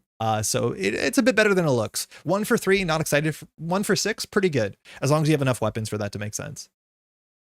Oh, are you playing which one? We're playing Falcon after this, Scalehar, for sure. Cool, 1 by 1. I play this card somewhat consistently. I'm playing this in my Nick Fury deck right now because Nick Fury has ways to boost damage. Like Nick Fury is a really good aggression deck, surprisingly, because boosting damage either with your cybernetic arm or with Nick Fury's assault suit, this will do up to 5 damage to up to 5 damage. Very, very cool effect. I need to sleeve this. I guess I'm sleeving this. I don't know why I'm sleeving this. This is just a straight reprint. I'm surprised this didn't get new art. My guess is that there's certain art that they have to reprint either because of licensing. So like, for instance, in the X-Men wave, they weren't allowed to show any non-X-Men on any of the cards. So we ended up with a lot of cards being reprinted. This is a card that I would be excited if it had S.H.I.E.L.D art, but it doesn't. I don't know if this is the first card we've seen that could have got new art and didn't. I guess the allies, they don't need new art all the time, but like events usually get new art. It's weird that this doesn't have new art because this art doesn't make a lot of sense in the context of what we're doing today. Spoiling for a fight. I thought this was a reprint. It's not. Hero action. Discard cards from the top of the counter deck until you discard a minion. Put that minion into play. Engage with you. Ready your hero. This is super... this really matters based off of what you're playing into. If it's a set that only has 2 allies, or sorry, 2 minions, it's really, really bad. It's nice that you ready yourself because then you should be ready to knock out the minion. You put the minion into play. Engage with you so you don't reveal it. This is not bad at all. I think this is better than the looking for a fight, which is the other one. This one searches... or looking for trouble, excuse me. Discard cards until you get a minion, engage with you, remove 2 threat from the main scheme. So maybe not strictly better, maybe not strictly worse, but you have options. This readies you, this does 3 threat. Sometimes 3 threat is more important because you're not very good at threat. Aggressive stance. This is not a reprint. This name sounds very familiar. Max 1 per player prep. After you engage a minion, discard this card, search your deck for an attack event and add it to your hand. It's not the sort of card I think I would end up in a lot of lists I'm playing, but it's definitely not bad. Because you can get the perfect attack event. So if you want to play a bit of a toolbox, it's only your deck though, which kind of sucks. You can't search your discard pile, but you can toolbox it. You can technically go +1 card at a minimum. It's not the worst, but I don't think I'd play more than 2 in a deck. If you have very specific events, like you want to get a swinging silk kick because you want to make sure you have the 9 damage overkill, like that kind of makes sense. But also that deck has 3 silk kicks in it. So who cares? Bambino, I like this one. Attached to a shield character. While attached to an identity, this card gains restricted, uses 3 ammo counters. It says when attached character makes a basic attack, remove an ammo. This attack deals 3 additional damage and overkill. It is unique. I forget the name of the basic blaster I've been playing, but I've been playing the basic red blaster when I've been playing Nick Fury, because in Nick Fury, I am playing lock and load. And so I'm getting that blaster to give my basic attacks +2 damage. And that's really good because that means Nick can attack for a lot with the assault suit. This is just better. If you paid for 3, it's more expensive for sure, but you don't have to pay for 3 if you lock and load it. And this gives you 3 damage and overkill. Overkill is really good associated with extra damage. That's very, very good because it means you're not wasting damage. So now when I attack a minion for, you know, Nick Fury's assault suit +3 from this, like all that extra damage goes into the villain. This card's actually really quite good. Again, it's not an interesting new aggression card. It's just kind of like ChatGPT generates an aggression card. With all due respect to the FFG designers, it's like nothing here feels like something you could have convinced came out like 3 years ago, which is kind of my problem, but it's not bad. I definitely play that. Title. I love titles. Play only by identity has the soldier trait. Technically, we are shield soldiers. Shout out to Daring Lime. I really like that video. Exhaust a man on the wall. Reduce the cost of the next card you play this phase by 1 for each minion engaged with you. This is really close to exactly what I want, where it's a payoff card for, you know, some sort of weird engine, convoluted engine that we have to build. I think this is probably a bit better in multiplayer. I think Thor has ways to engage people. There's a couple cards that engage minions off of other people. They're generally kind of useless, at least in solo play. They're totally useless, but this is not bad. At a minimum, it's a research generator you pay 1 for that reduces the cost by 1 as long as you have a minion. And then you can build a deck that has minions in front of you. This is the sort of card I want to see, where it's like interesting and has a full build around. Thor's been eating so good with these recent hero releases. Yes, I've been enjoying Thor so much since Magneto, and I don't think I like Thor. They reprinted Nick Fury Sr. I have never played Nick Fury Sr. I don't think I'll ever play Nick Fury Sr., but now I got 2 copies to never play. That's great. Super Soldiers. Team up between Captain America and Winter Soldier. So we both have ally versions of those in our deck, so we can play these. It says, and also the team up does not work with the title. The Captain America title does not count as Captain America because the rules text on team ups means that a character has to be a character. It has to be a hero or sometimes an alter ego. So you cannot give someone the title Captain America and count for this, which is a bit of a bummer. I wish you could. Deal 6 damage to an enemy. Give Captain America and Winter Soldier each a tough status card. That's not a bad effect. This is an attack event, so you can make it cheaper and do 1 more damage with your cybernetic arm. It's not bad. Wait, there's 2? Whoa, this deck has 2 team-ups? Winter Widow Soldier Spy, 2-cost event, a team up with Black Widow, which is our unique in-faction ally. Put a prep upgrade from your discard pile into your play. We have a bunch of good ones, especially the 2-cost one. You get it for free. Deal 4 damage to an enemy. This is an attack. You can make it cheaper or better. That's really good. I'm into that for sure. Yeah, very cool. We got energy. We got genius. We got strength. I haven't seen our nemesis at all or our obligation. This is all new to me. We don't have scans of this. Red Room programming. Give to Algeria Bucky. Either exhaust Bucky Barnes, remove this card from the game, discard the highest printed cost card from your hand, and take indirect damage equal to its cost. Discard this obligation. So it's taking the format of like core set obligations, which are basically, you can jump down. Sometimes that's good to flip down. And when I draw this as a treachery, I almost always flip down because I can always flip up. And when I'm down, I can recover and do other stuff. Admittedly, if you exhaust, you can't. So you can often lose a card there, I think, and take like 2 to 3 damage and then just recover for 3. And then you're not stuck if you like surge into other encounter cards. That seems okay. Doesn't seem like the worst. This one I do have. Nemesis Crossbones. Quick Strike again, so listen to my standard 3 spiel, unfortunately. 5 health, 2 attack, 2 scheme, so very similar to the Viper. After Crossbones attacks and defeats an ally, place 2 threat on the main scheme. So it's our reverse text. That is so cool. I'm in for that. That's a really cool bit. Like it a lot. I like the obligation, especially the art and theming wise. I don't know what the Red Room programming is. I'm assuming that's where they taught them to be, I want to say, Soviet spies. The art is really good with the 2 tones. And then you see the officials in the back. Cool. Yeah, that's not great for us. It's something to kill. We like killing things. We have Hydra Hit Squad. Art's also really fun here. Crossbones commands his own team of handpicked Hydra goons. Each Hydra minion gets +1 attack and +2 hit points. So this will show up again, standard 3 is a bit of a mess, but with Quick Strike, this means that Crossbones will attack you the second time for 3 attack. When defeated, the player who defeated the scheme searches the counter deck and discard pile for a Hydra minion and reveals it. That actually can be good for you, so not always a downside, and has 3 threat per player. The scan is cut off, but the scans are a bit weird right now. High threat, high tech something, armament. I have the scan. Attached to Crossbones or the villain. After you attach high-tech armament to an enemy, the enemy immediately activates. So this is another like assault that could be in the deck. And to get rid of this, you have to exhaust the character you control to discard this card. This is not the biggest cost. We don't have that many allies in this list, but anybody can do that with one of their extra allies or themselves. Otherwise, it gives +1 attack. So it'll give you an immediate activation, which is cool for an attachment. That's much scarier. And then from that point forward, you just have to get rid of it. Hydra Mercenary. We're reprinting these. Okay, cool. So this is now in a different frame. Guard 3 health is exactly what we want. Honestly, adding this to the deck makes the deck easier for us. I don't mind that. And we can easily grab this with our thing with the side scheme. Okay, this card I wish I had a scan because this card is incredibly hype. White Widow, Yelena Belova, 4 cost, 2 thwart ally, 3 health. That's already great for protection.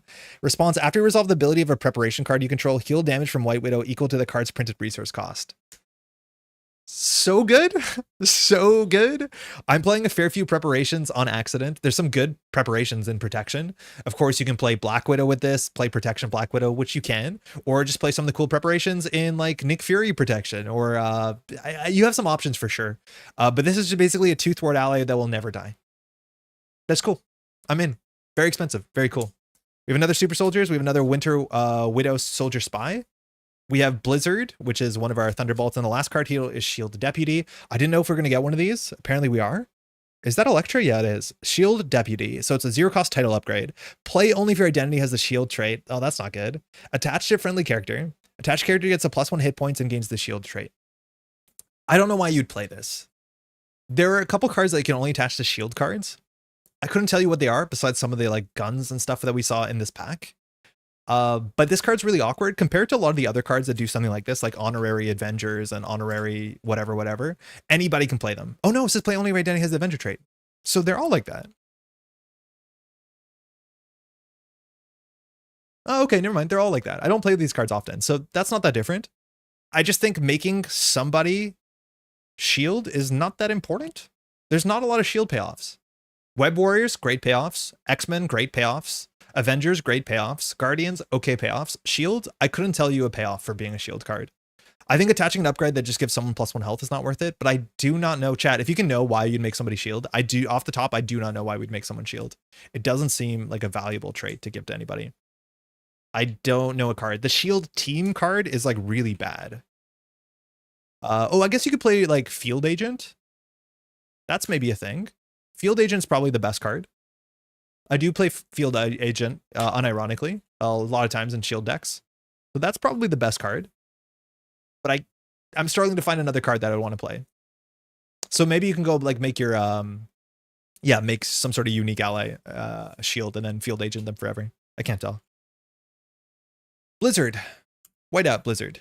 16 health, Villainous Victory, attacks for 2, schemes for 1. After Blizzard attacks a character, search the encounter deck and discard power for Encased in Ice and attach it to that character, otherwise stun the attacked character. 2 copies of Encased in Ice. This box looks like it's missing something, but it's just because it's white on white on white. Attached to your identity. Attached character cannot attack enemies other than this card. Whoa! Any player can attack this card as if it were a minion. If there's 3 or more damage, move all but 3 damage here to attach character and discard this card. Whoa, wait, that's cool. That's thematic, but that is rough. That you have to attack your own characters and deal 3 damage to them. I thought the damage would just come off, but you also take the damage. That is rude. That's cool. Aggressive Captain America can then ready them. Oh yeah, but like, I don't know, maybe? That guy only has like 3 health. Yeah. And it's only once. Like, that's what I mean. There's technically cards that have a payoff, but none of them are worth like building around, it seems. Besides Field Agent. Field Agent's good. Slippery Conditions. 3 per player. Force response after an ally entered plays exhausted. That's fun. Hazard icon. That's cool. I don't mind that. It's not the worst. And then we have 2 copies of the eponymous Whiteout. This will just grab Blizzard. Find Blizzard, put him in play. Otherwise he activates. Otherwise gain Surge. I don't know who any of these characters are. Good for them. And that's the set. Yeah, I don't know. I was hoping that we'd see something really flashy that really like spurs deck building in the aggression. I don't think we have those cards. But Winter Soldier probably is a lot more fun than it already looks, and it already looks to be a lot of fun. Hey, Small Waves, love the content. Can you share any info about how you're capturing the top-down footage for streams? Looks great. Thank you. Yeah, so I have a camera above. This is Lumix S5 II, which is a much nicer camera than is necessary for this, but it is quite a nice DSLR. And I'm attached to a C stand here, which is very nice as well, nicer than it needs to be. And that's all it is. I have it on like a little ball joint, so it's looking 90 degrees down, and then I have a little level on there, so I know that I'm leveled. I can actually show you really quickly if you want to see upwards. Where's my phone?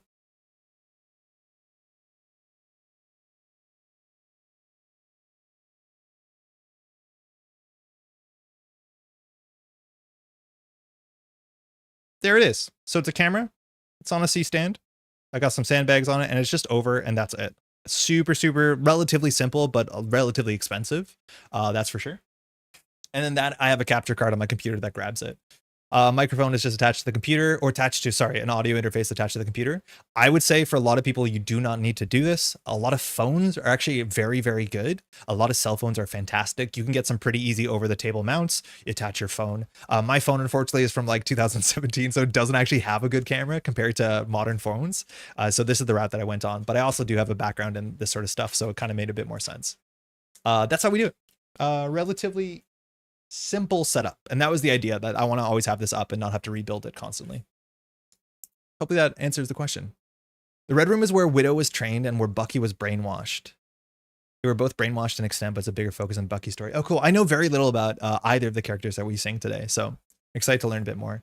What audio interface do you use? I use a Motu M4, which I picked up, I want to say maybe about 4 or 5 years ago. I don't know if it's still something I would recommend. Back when I was looking at it, like Scarlet, what are they called? Scarlet Audio Right something, but the Scarlet audio interfaces are usually like $100, and they're very, very good for the price. Very, very good for the price. This thing, that Motu M4, has like 4 inputs, so there's 2 XLR jacks and then 2 of the different pin jacks, which is, I'm not using those. And then this microphone is like a fuck off nice microphone that you don't need as well. But yeah, I do think for the majority of people who want to make content, your phone is so good. You can put up your phone. You can send your phone either through USB connection. Some people do it through wireless. There's websites that you can send your signal as a webcam, but there's a lot of ways to get things done. All right, it's currently 3:20. We have about an hour and 20 minutes before we have to wrap this up. So we're doing pretty good. So I think we're actually going to try out Venom and play Precon Sam Wilson. The Red Room was also where Wasp was trained. I do think Red Room shows up on one of the Wasp's cards. Yeah, very similar art too, as someone getting thrown down with the fishels, and same like muted color palette, which I don't know if that is like something that just happens in all the art for that universe. That's cool. All right, so we're Falcon. Let's give this a shot. We're going to be playing events base Venom. We're going to be playing on standard because I don't know how good the precon is, excuse me, let alone the hero. So we're going to just not get blown out and play on expert. Why did I pick Venom? Because Venom has a lot of boost cards. Venom can multi-activate. And so controlling the top of Venom's deck is really important. I don't think this has the highest boost cards per whatever, but there's a lot of stars. There's a lot of, just about every card has a boost icon on it. We are going to be playing on standard, and standard is... Oh, we're playing on standard 3. Never mind. Standard 3 is probably a bit better for Falcon in some ways, because one of the downsides of standard is that a lot of the cards don't have boost icons on them. And so now that if we play on standard 3, oh, some of the expert cards are in here. Let me make sure that's not the case. We'll have less icons. Hold on, I think I messed up 1 second. Still playing standard 3 despite the quick strike nemesis? Yeah, I think we're going to give it a shot. I think it's going to work out better in some ways, because the more icons you have, the better it is for Falcon in general. But yeah, there will be some downsides to it. We'll see how bad it is. Like, I think that's the thing that I want to do is I want to find the nemesis consistently, and because I want to see how bad the nemesis is. We'll know that quick strike's going to cook us. You won't just like straight lose. It's just something you have to watch out for. So do keep that in mind. All right, we have the bell tower. We have only one scheme. Oh my god, not playing on campaign mode. What a relief. And then we'll just shuffle all this stuff together. One of these buttons opens the thing.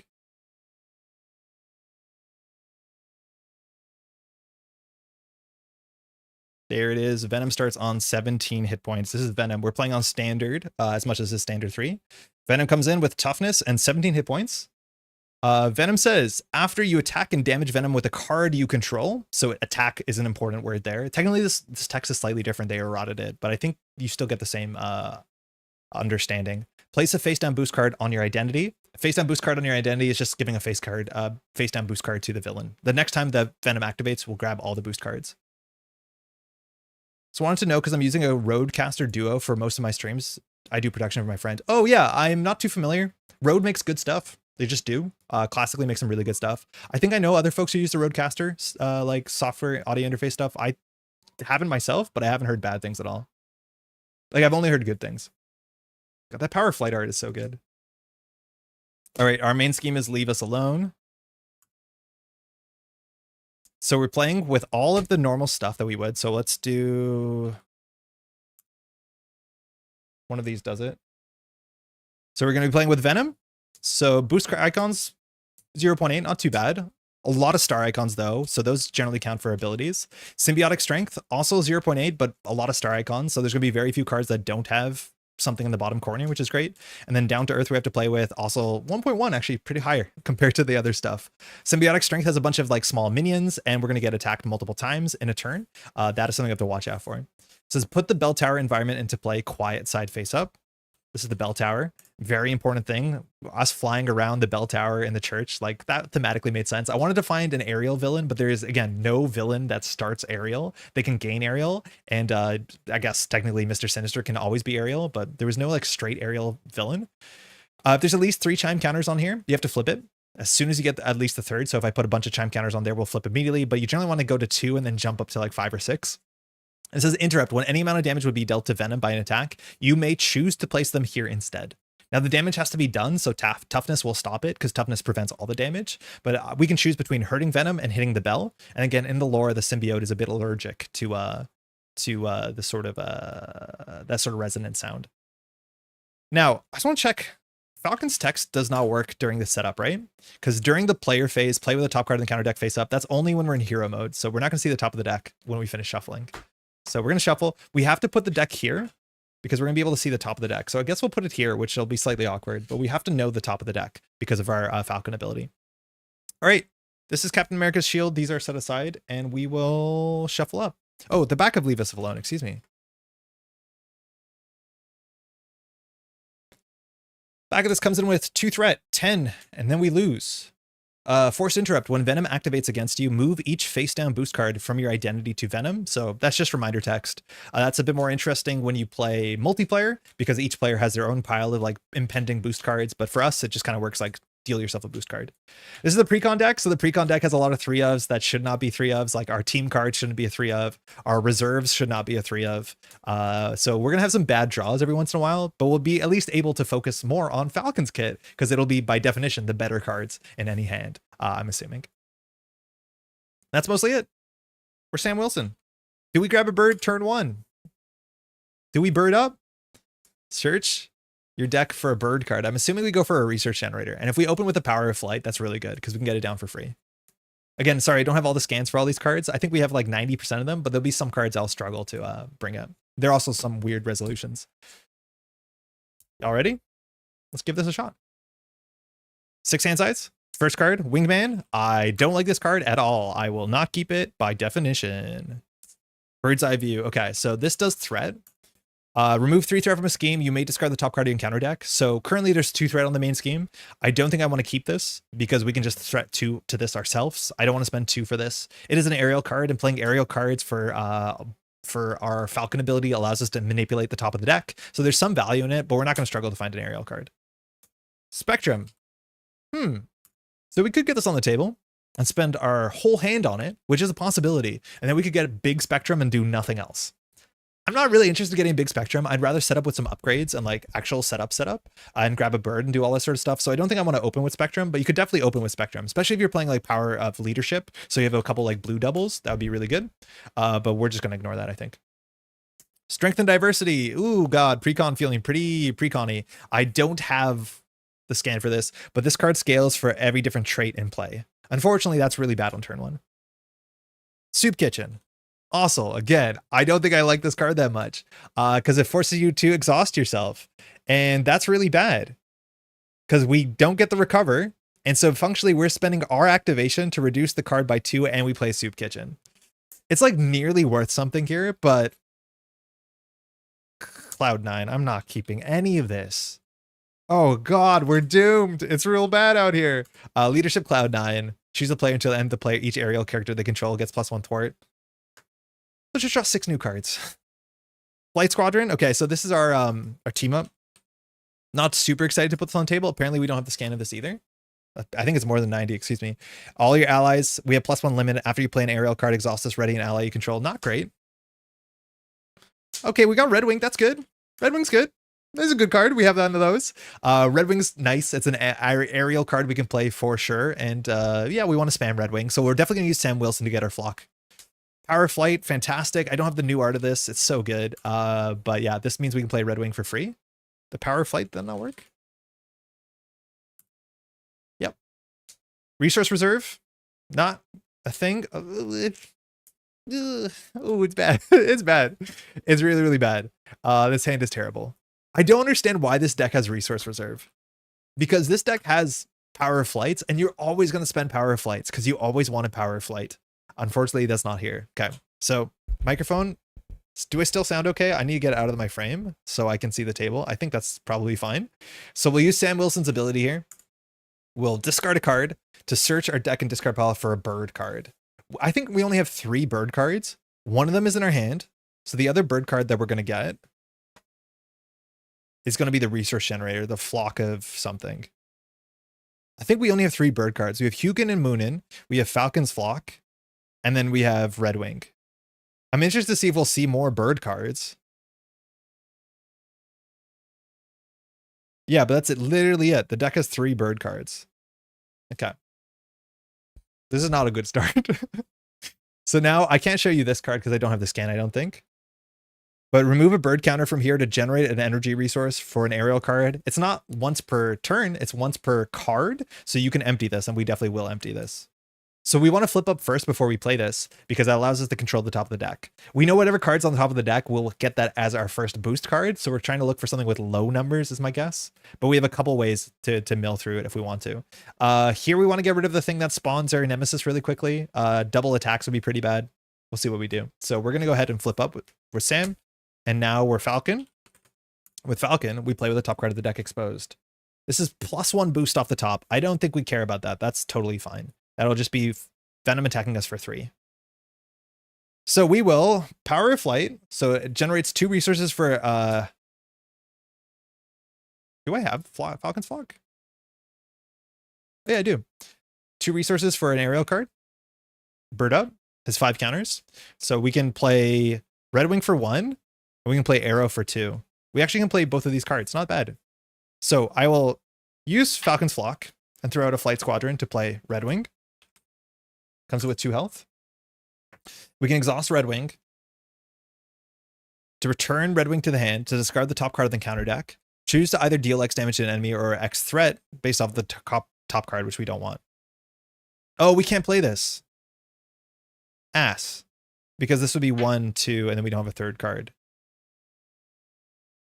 Huh.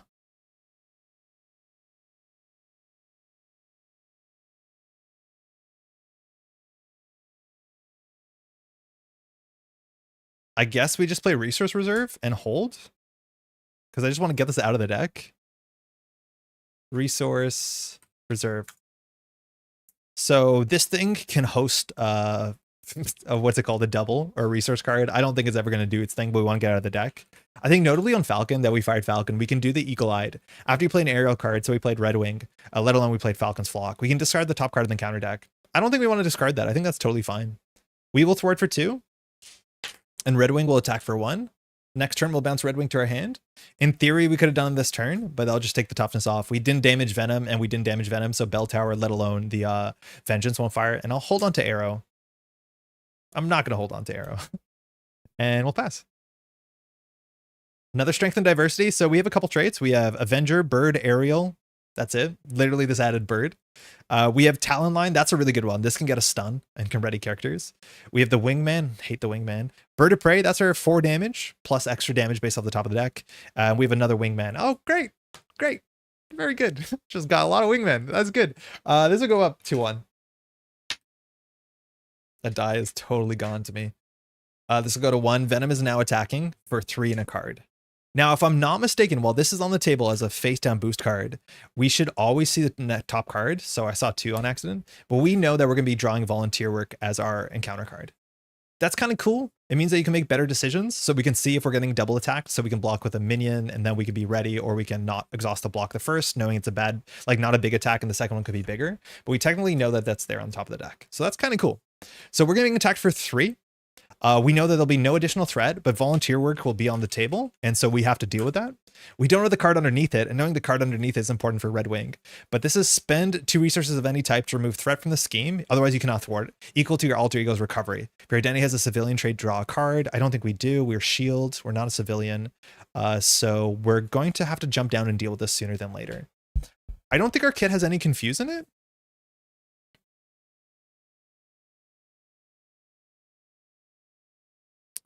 So we can definitely play Red Wing again. We can play Talon Line. Again, this says that you cannot thwart the scheme, but Red Wing is not a thwart. Red Wing is remove threat. Yeah, so if Red Wing finds 3 boost icons from the top of the deck, we actually could like send Red Wing in to deal the Volunteer Work, which is really cool. So I don't think we're going to block. Venom's going to attack for 2 and 1. So we'll take 3 damage, going down to 7. Oh, the discard pile is now here. Very weird. And then, of course, we draw the Volunteer Work, which comes into play with 3 threat. And we reveal the next card. We're hoping for big boosts. There's not a lot of 3 boosts. It's a 2 boost. It's guard the Bell Tower. So that is what's coming up here. It's back to us. So strange to see the top of the deck. Actually very valuable. So I think we start with Red Wing. We can also discard this card to see the next card, but I think Red Wing will just deal with the Volunteer Work slowly. It says you cannot thwart the scheme, so that's fine. So when we play Red Wing, we can also mill the top card of the deck. I don't think we want to, and we have no aerial cards in our hand. Oh, actually, Strength and Diversity is also not, I don't have this card. It's also not a thwart. So Strength and Diversity and Red Wing can deal with Volunteer Work. This hand is really ugly.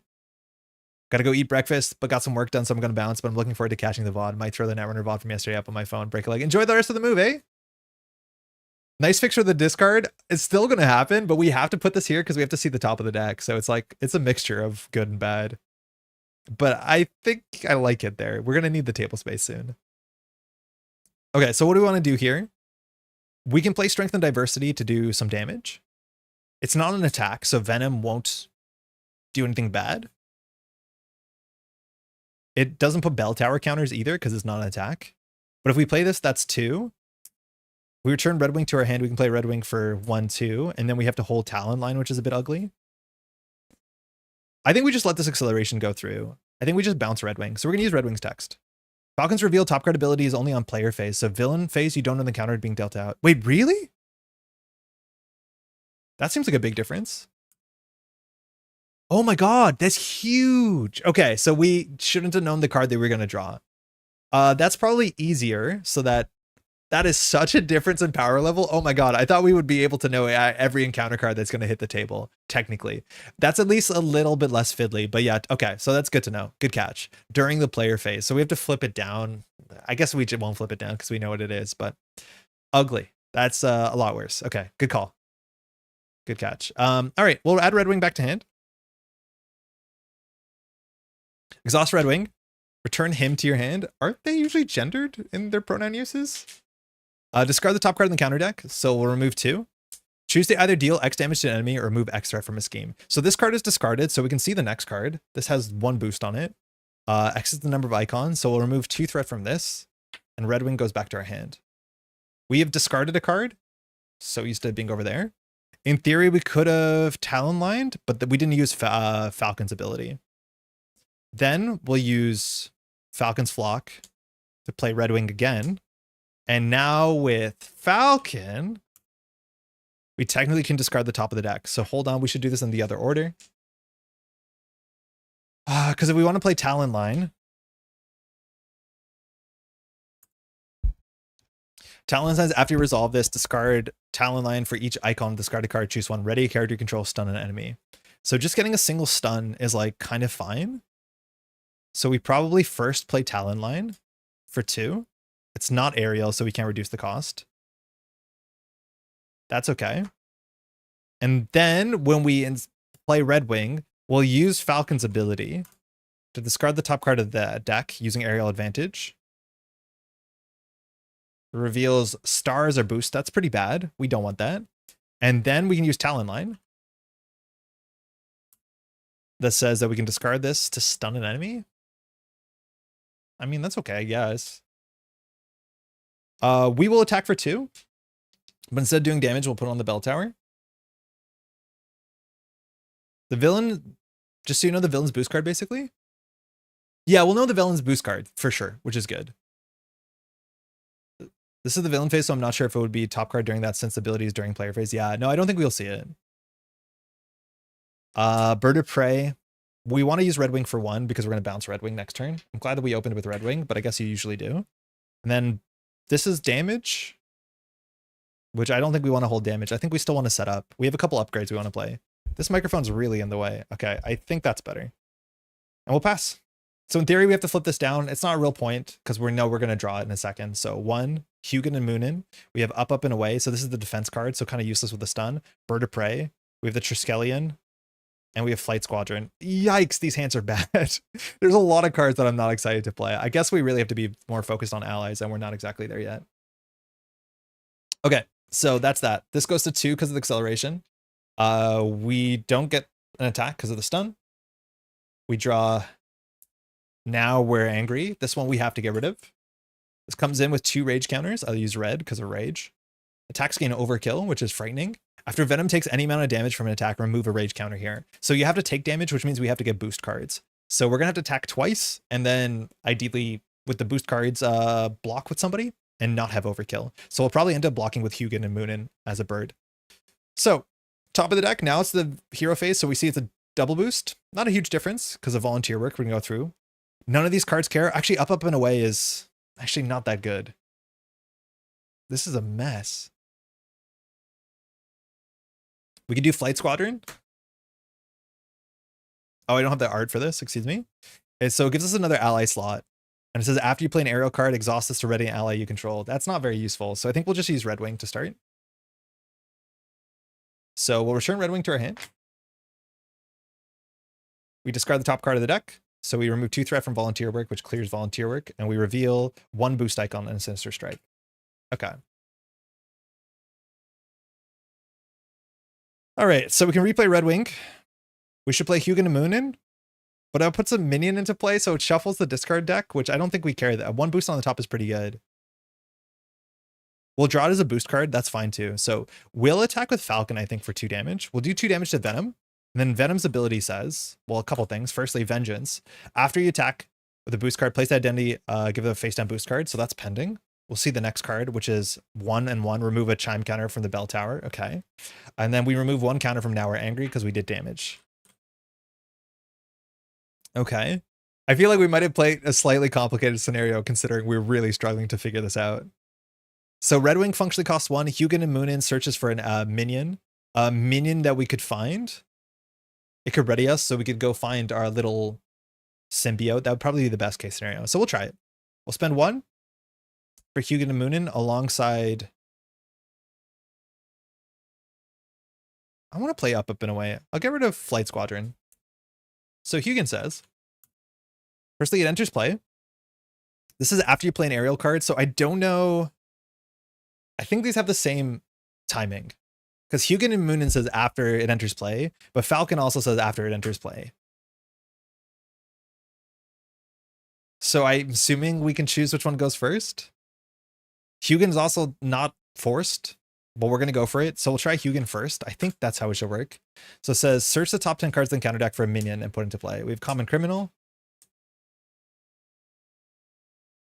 We have the Enraged Symbiote. So I'm just going to go for the Enraged Symbiote. 1, 2, 3, 4, 5, 6, 7, 8, 9, 10. So we'll grab the Symbiote, put it into play.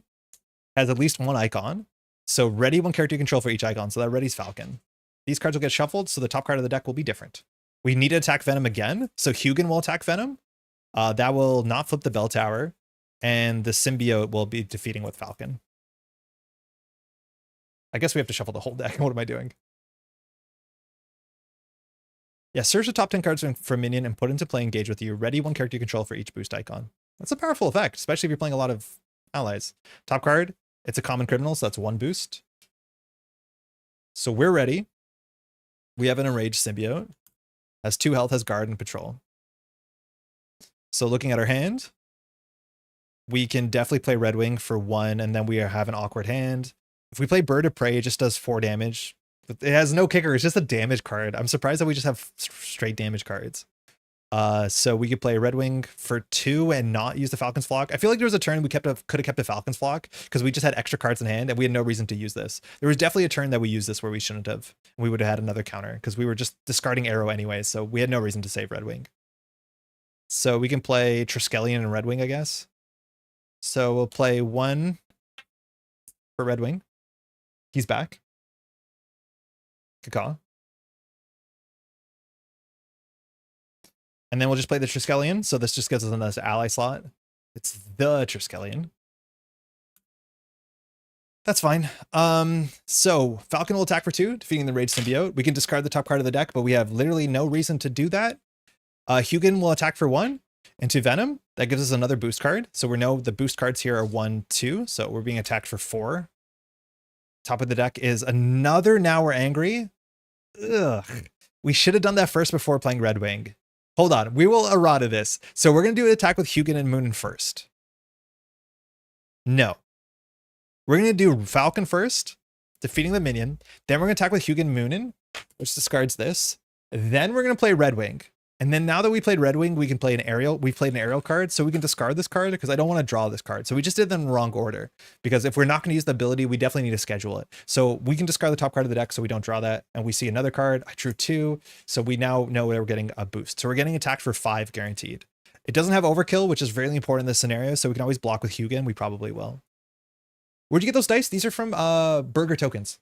They had this like really good setup where if you're a content creator, you can just email them and they'll give you free dice. They're like, we want to help content creators. I'm like, okay, that's sick. Thank you. I have the red and the purple ones. These are the XL ones, the biggest ones they offer. I think they look great on camera. All right. Red Wing will do the Red Wing thing and we'll pass. Drop to 5. Draw their fire after the villain phase begins. Discard this. You do not exhaust to defend. Okay. We have Adam Warlock. That's definitely playable as Ariel. Bird's Eye View is remove 3 threat, sometimes remove more.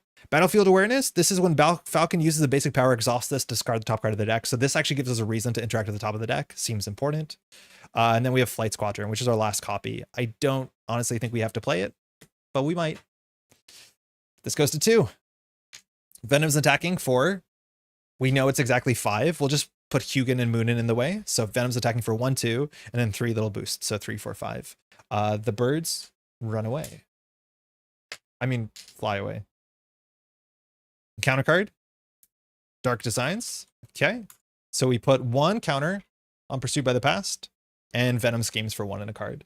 So 1, 2, 3. Yeah, if we knew exactly how much the boost icons would at any point in time, we'd be in a really good spot. Unfortunately, it doesn't work like that. Then we begin. We see the top of the deck only has 1 icon. There's actually not that many boost icons in this scenario. Huh.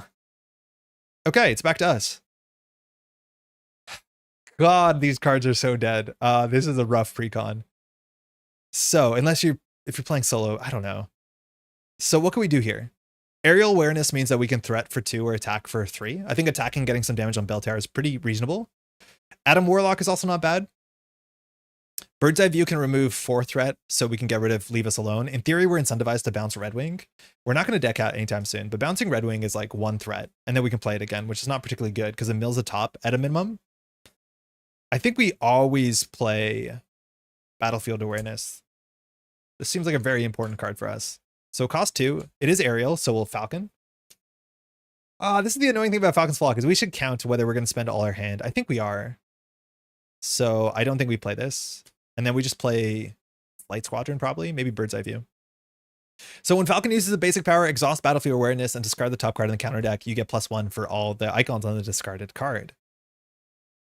Okay, so now we have to play one of these 2 costers. Having an ally limit +1 really doesn't matter. After you play an aerial card, you can ready another aerial ally, which is also not super important. So I think we'll just play Bird's Eye View. So Bird's Eye View is our thwart stat stick thing. Remove 3 threat from a scheme. This is what I don't understand, is that Falcon's interrupt, I'm assuming it can happen first. Because Falcon says after you play an aerial card, discard the top card in the counter deck. Is after it resolves? Maybe that's after it resolves. This seems like a really important thing that I should know. I wonder if it's in like the little insert, but I'm not sure if we can fire this before or after Bird's Eye View resolves. Does anyone in chat know? Remove 3 threat from a scheme. After seems like after. You may discard the top card in the counter deck to remove an additional threat. So I will discard this. It has 1 icon on it to bring this down. Falcon is after the card resolves. Oh, so it's bad. It's the bad version. Then we get this on the top of the deck, which has 3 boosts. So I think we have to Red Wing that. So I don't think we play... Wait, what did we do with the rest of our hand? Oh, we played Bird's Eye View, right? So we're going to be attacked for 5. So now Falcon can, in theory, discard that and attack for 5. So actually, no, that's fine. This is actually good. Falcon's going to attack for 2. Cool, so we're attacking for 2. And then Battlefield Awareness says when you use the basic power, exhaust this. Discard the top card of the deck. We get plus for that. So that's great. So we now attack Venom for 5. We're going to put all those 5 on the Bell Tower. So Venom takes no damage, but we flip Bell Tower with an absurd amount of counters. So that was actually good. It's now loud. Or ringing.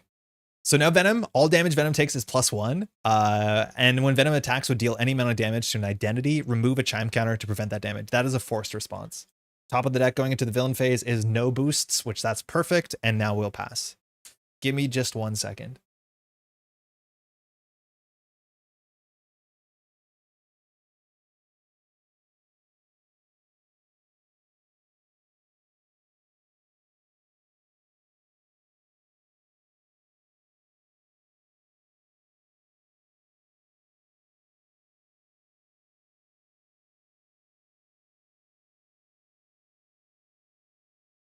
Hey, is this mic on? Cool. Yeah, our Nanako just went to the vet for a check. I just want to make sure everything's good. She's doing great.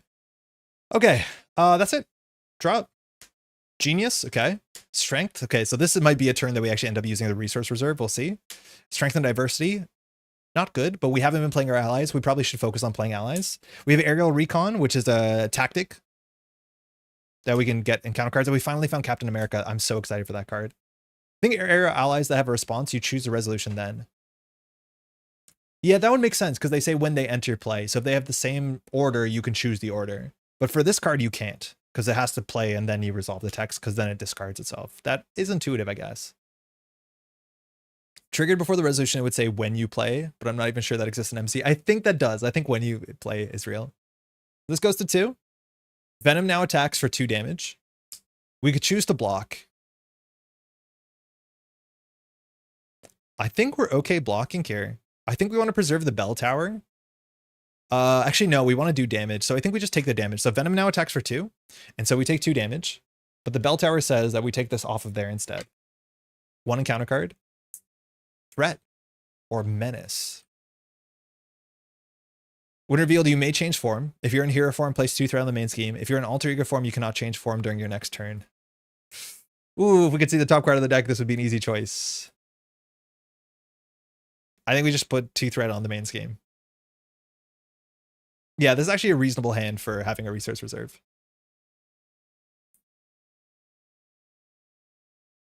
I don't think we're changing. Top card of the deck, 1 boost icon.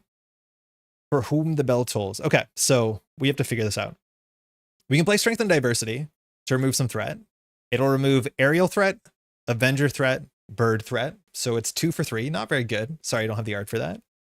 We definitely want to play Captain America. Then we have to play a physical, which we actually can't unless we play Strength and Diversity, or we spend the Strength, which is pretty bad.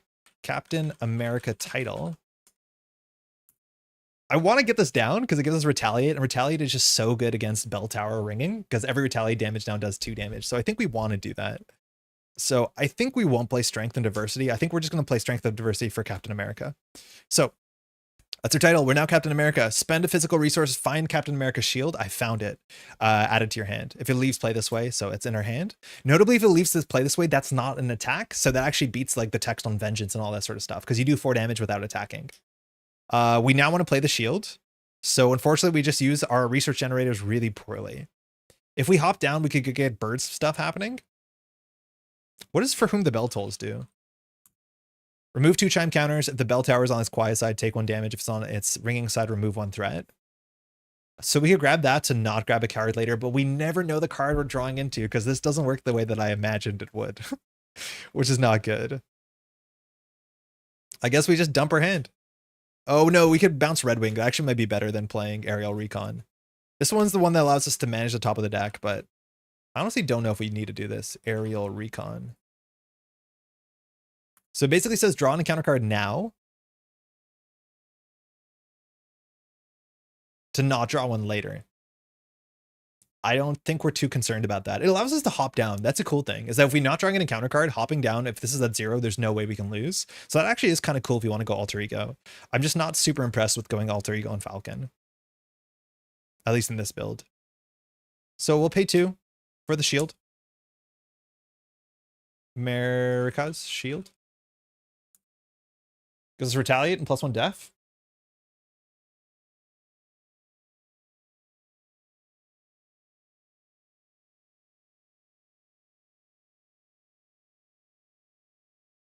Sick. We also block for more using battlefield awareness. So now we can attack for 3 or thwarts for 3. So there's a weakened counter card you incentivize not to use your stuff to keep it there. Yeah, that's a cool thing too, is it can get it out of the way, which is kind of neat. But I want to know if it's better to bounce Red Wing or anything else. In theory, maybe we should play this first because it's an aerial card, because this is not bad. We should get rid of it. So I think we will just Red Wing it and then just play Red Wing and then keep a card. Oh, so we did mess up. Hold on. So before we play Captain America's shield, we'll have this because I think we did mess up. So what we definitely should do is we can bounce Red Wing. So we return Red Wing to our hand to remove 1 threat. Don't stress. This goes back. We could do 2 damage, but I think we'll do threat. So this goes back to our hand. We discard this and it does 1 threat. We reveal the next card, which is this. Okay, it's a Dark Designs. That's a fine boost card. It adds 1 pursued by the past counter. Because now, why did I think this was good? Are we throwing out Red Wing? No, because now we're going to do strength for Red Wing. Yeah, this is much better. Then we can play Aerial Recon for Captain America's shield, and we can put the Genius on the resource reserve. So we functionally can just crack the resource reserve whenever we want to get the Genius. I think that's overall better because we have a lot of expensive allies and we want to make sure that we get the allies when we need them.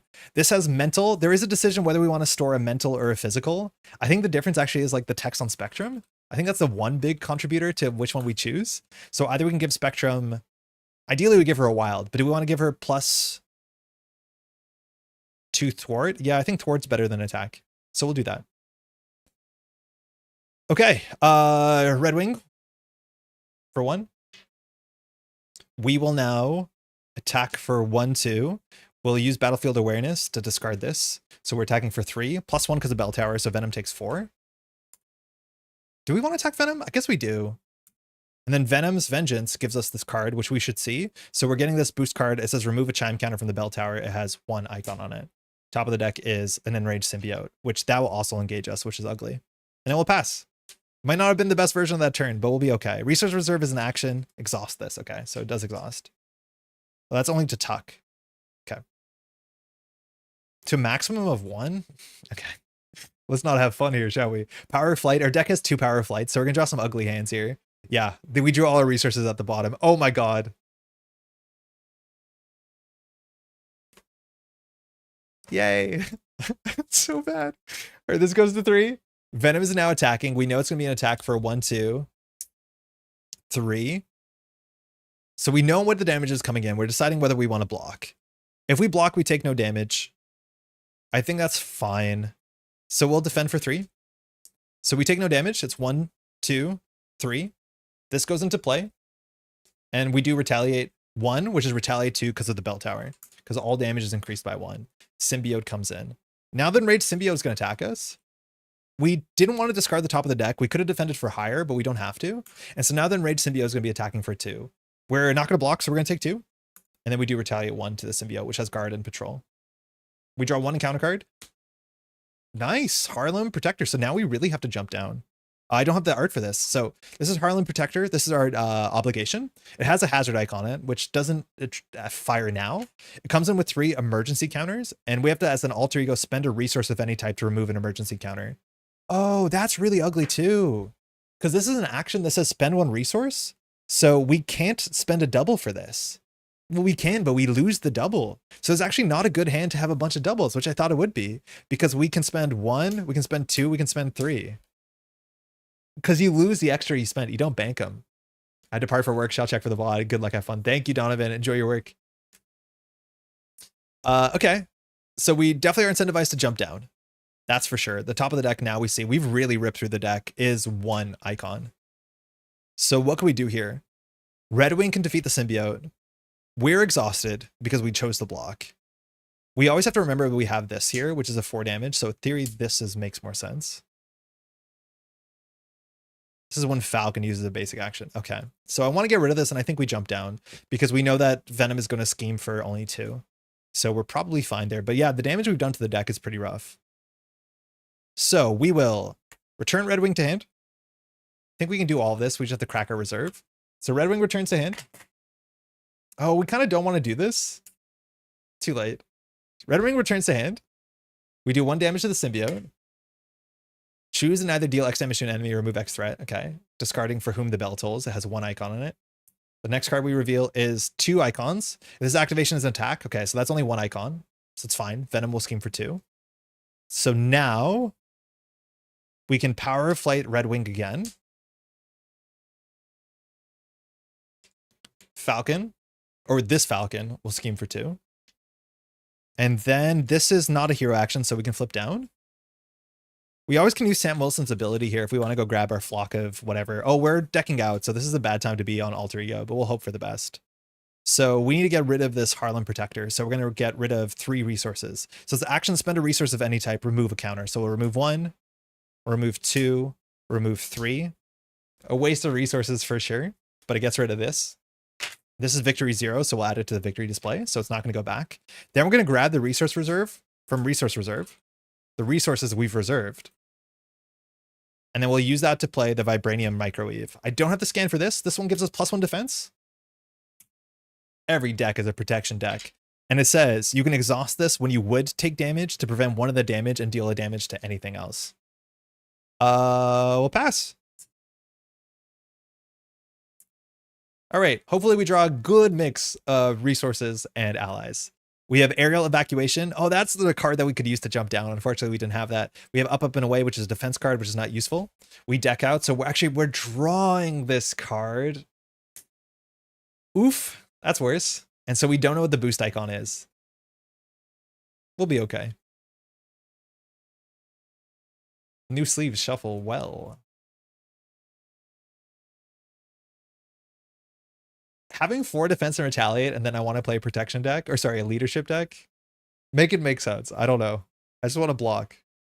I guess we can block and have our allies do work. So we do have an ally setup that probably makes sense. I've kind of ran away from it. I think we drew a bit awkwardly, but yeah, we have good allies, and it with our team up, it can work out for sure. All right, we get Genius, nice. Power of Flight. I shuffled okay, right? Adam Warlock, that's pretty good. Aerial as well. And we have Bird's Eye View for some threat, which we're going to need threat because we have a side scheme, let alone Venom's activating. We also can, now that we're Sam Wilson, search our deck for a bird. So we can go get our Flock, which we can get on the table. And then if we play multiple aerial cards this turn, which we will. But we are really ripping through the discard deck. I am feeling it. Like, this is 5-6 turns in, and the deck is only like 6 cards left. Maybe a bit more. Okay. This goes to 3. Venom schemes for 1 and a card. Boost icon if you are stunned. Okay. 2 encounter cards. We'll draw this one first. The order doesn't really matter. This is lashing out. So this one comes in with like 8 scheme or 8 threat. Sorry, 9 threat. However, if you do damage, you take threat off of this. So we have 2 routes to deal with this thing. It has 9. Next card. Evil Alliance. Okay, so hey, we were scared about Quick Strike. We don't have to be. Each Nemesis minion in play activates. If no minions in play, place 3 pursuit counters. So this hits 4 pursuit counters, so we go to find out what the snakes look like. Best thing is we don't get Quick Strike because we're in Alter Ego, so that's going to be okay. But we have to put everything into play now. This is going to add, a really high density of Vipers to a very small deck. So these are going to be very consistent. Quick Strike. First we have Viper, 2/2/5. It says Quick Strike. After Viper activates, discard the top 5 cards in the counter deck. So unfortunately not going to activate, or very fortunately. The side scheme that we'll have in play is going to be Serpent Solutions. Yeah, we need to make more space, I guess. I'll put it there. Serpent Solutions, 6 threat, that's a lot. Force response after Serpent Society minions discarded from the top of the counter deck, deal that minion to the first player as the face down encounter card. So it's up to us to maybe knock discard for a bit, which is not a great spot to be in. And then we shuffle 2 Quick Strike minions and Advertisement, which shuffles all the Serpents back into the deck. That's if the Serpent Society minion is discarded. So we can discard the Advertisements, no problem. Okay, we probably can just do this. Yeah, that makes sense. All right, we have a lot of work to do. Sam Wilson says we can grab a bird card. So again, our bird cards are Red Wing, which is on the table, Hugin and Moonin, which finds another minion. I don't think we want to do that. Technically, if we play Hugin and Moonin in Alter Ego, we'll dodge one of the Serpent's attacks. But we need to deal with the Viper for sure. Did we add threat? Hey, Chad, did we actually add threat to the main scheme? Was it on 1? I guess it was on 1 and it goes up to 3. Maybe we didn't. I feel like we might have, though. So we are stunned. That's probably the worst part here, because we have to figure out how to do enough damage to the Viper. Our hand has no damage. We have no damage and we're stunned. So I think the only way that we're going to deal with Viper is maybe Adam Warlock. That's rough. So with Adam Warlock, nice try. Adam Warlock jump scare. With Adam Warlock, we're going to have to discard a mental. So we can force to discard the Bird's Eye View. I wanted to play it, but we're going to have to get the Bird's Eye View out of hand to play Adam. The question is whether we're going to grab a bird. I think we are. I think it makes sense. This is vibes, but I think our vibes are fine. So vibes, we're going to discard up, up, and away to go use Sam Wilson's ability to go grab a bird. So we'll search for a bird card. We'll get Falcon's Flock. So Falcon's Flock has 5 resources on it, which we can use once per card to generate an energy for an aerial. Oh, we also have 4 damage from the Captain America's shield. The shield is not an attack, so that beats stun. That's actually really sick. And then we'll go ahead and get this down on the table. I guess we should flip up first, because then we can control the top of the deck as much as we have to watch out. So we'll flip up to Falcon, which reveals the top card of the deck, which is 1 icon. It's unstable sentience. Boost, if this activation is attack, it gets +2 icons and gains overkill. So a pretty rough boost. So now we'll power flight down, Falcon's Flock.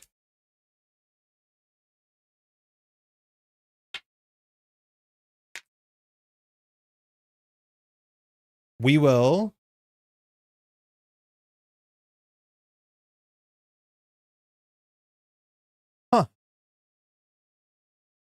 How do we get 2 cards out of our hand? I guess we just overpay into Adam. Oh, we can bounce Red Wing. Hold on. How do we do this? I guess we just bounce Red Wing. So the order that we do this is really important. So we'll play Genius, Falcon's Flock for Adam Warlock. We don't have the team up. So Adam comes in with 3 health. You can choose to do the response. We are going to, because we need to do 3 damage to an enemy. So then what we're going to do is we're going to use Red Wing's ability to bounce Red Wing to our hand. We'll discard the top of the deck, which is 1, which just does 1 to this. It's weird that Serpent Solutions has no other like symbols, like a crisis or a hazard. Then we reveal the next card, which is a Serpent Soldier. So give the activating enemy additional boost card. So that's fine. We don't care about that. Then we can use Falcon's Flock and Aerial Evacuation to play Red Wing again. I think we played Red Wing now for like the 6th time. Adam Warlock will attack for 1 into Viper. We'll do Adam Warlock's text, which says, after Adam Warlock attacks, discard a card at random from your hand. It has a mental icon, which is deal 3 damage to an enemy, so we defeat the Viper. Not getting quick striked. We are exhausted. We can thwart for up to 3, but if we discard this from the top of the deck with Serpent Solutions, we have to draw it as an encounter card. So we don't want to discard this, so we won't use our battlefield awareness. So I think we have to attack to get rid of our stun, or we can thwart too. Attacking is good because it deals with this as well. So we'll attack to get rid of our stun.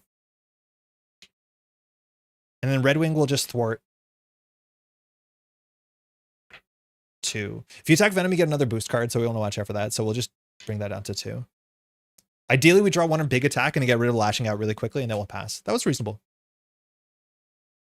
1. Ugh, Wingman. 2.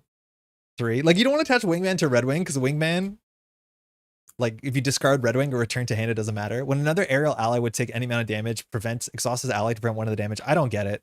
That doesn't make any sense. Draw Their Fire is an upgrade, so we can't play that from hand. We have Hugin and Moonin, which is fine. And we have Bird of Prey. So this is our big damage card. Ideally, we can do like 7 damage. That'd be nice to clear lashing out really quickly. But we need to start doing some attacks.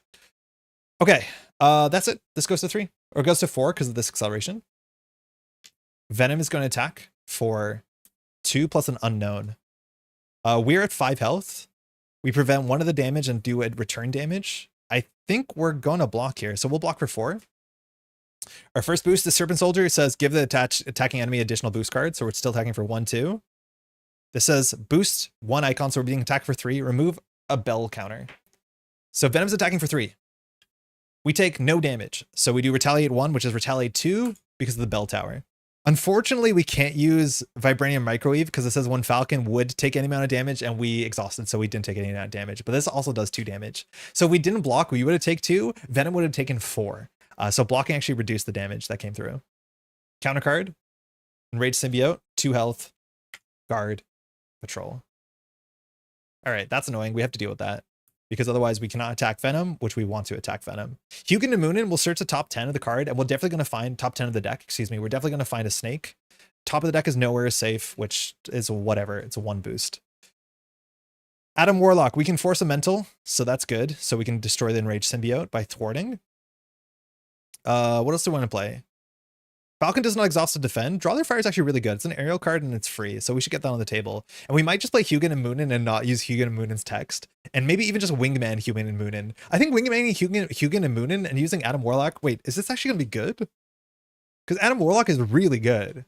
So I wonder if setting up Hugin and Moonin as like the battery for Adam is fine. We'll give it a shot. So we'll generate 1 here. We'll throw out... I think we want to play the Bird of Prey. Draw Their Fire is free. We want a mental for Adam. That's a waste of a mental. Like, it's a waste of a card. I think we need a Bird of Prey Venom. Get the double boost, and then exhaust. So this we need to play for 1. Say it's that. So we can play Hugin and Moon and attach Wingman, so we don't play Draw Their Fire. I think that's fine. And then Adam Warlock doesn't do anything?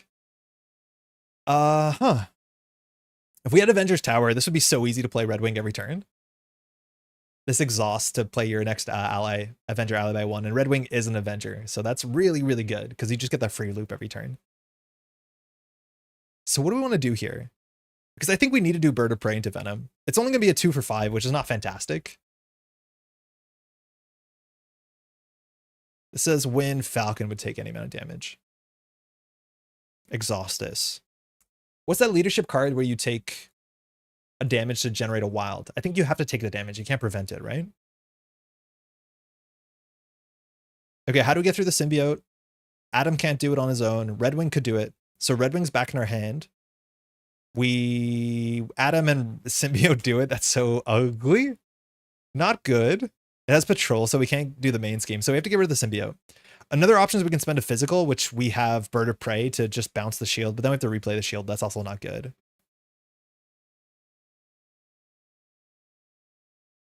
Do we just defeat Red Wing? Probably not. Okay, so we will play Hugin for 1 and a Wingman. We'll just not play Draw Their Fire. We'll see if we have to retcon that. I have to do the math. I don't think I'm going to use Hugin's ability here. It's not the worst, but we're likely to get a Quick Strike Snake. I want to see what the Quick Strike Snake say. We definitely get a Quick Strike Snake. It's Quick Strike 2 damage. So we'll take 1 damage. It'll take 1 damage. No, we should do this. So after Hugin Moon enters play, search the top 10 cards of the deck, because it also shuffles the top. It shuffles the deck, so the top of the deck might have a better icon on it. So we look at the whole deck, and we can put 1 minion into play. So we'll put the Serpent Soldier. Ready 1 character for each boost icon. This is 1 boost icon, so we can ready ourselves. Serpent Soldier has Quick Strike, so it'll attack us for 2. We'll take 2, but we'll actually use our Vibranium Microwave that says we prevent 1 of that damage and deal 1 damage to an enemy. So we'll drop this to 1. This will go to 3. Or is that 3? That's it. We take 1. Okay. We shuffle. Top card of the deck is 2 boosts. That's better. So now we can attack for 4.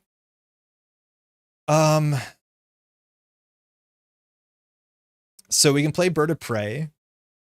Hugin will attack for 1, defeating the symbiote. We need to hit hard. So I think now we do 1, 2 for Bird of Prey. Bird of Prey says deal 4 damage to an enemy. We're targeting Venom. You may discard the top card in the counter deck, which we will, to deal an additional damage. So we're dealing 6 damage to Venom. Revealing the top card has 2 boosts. So we do 6 damage to Venom. So Venom takes 7 damage because of the bell tower. That defeats Venom? Wait, I didn't do any of the math here. I just want to make sure the tech's not lashing out we can deal with. Lashing said after Venom takes any amount of damage, so we remove 7 from this, so this goes down to 2. I didn't realize we were going to advance. That seems maybe not the worst. We get Venom 2.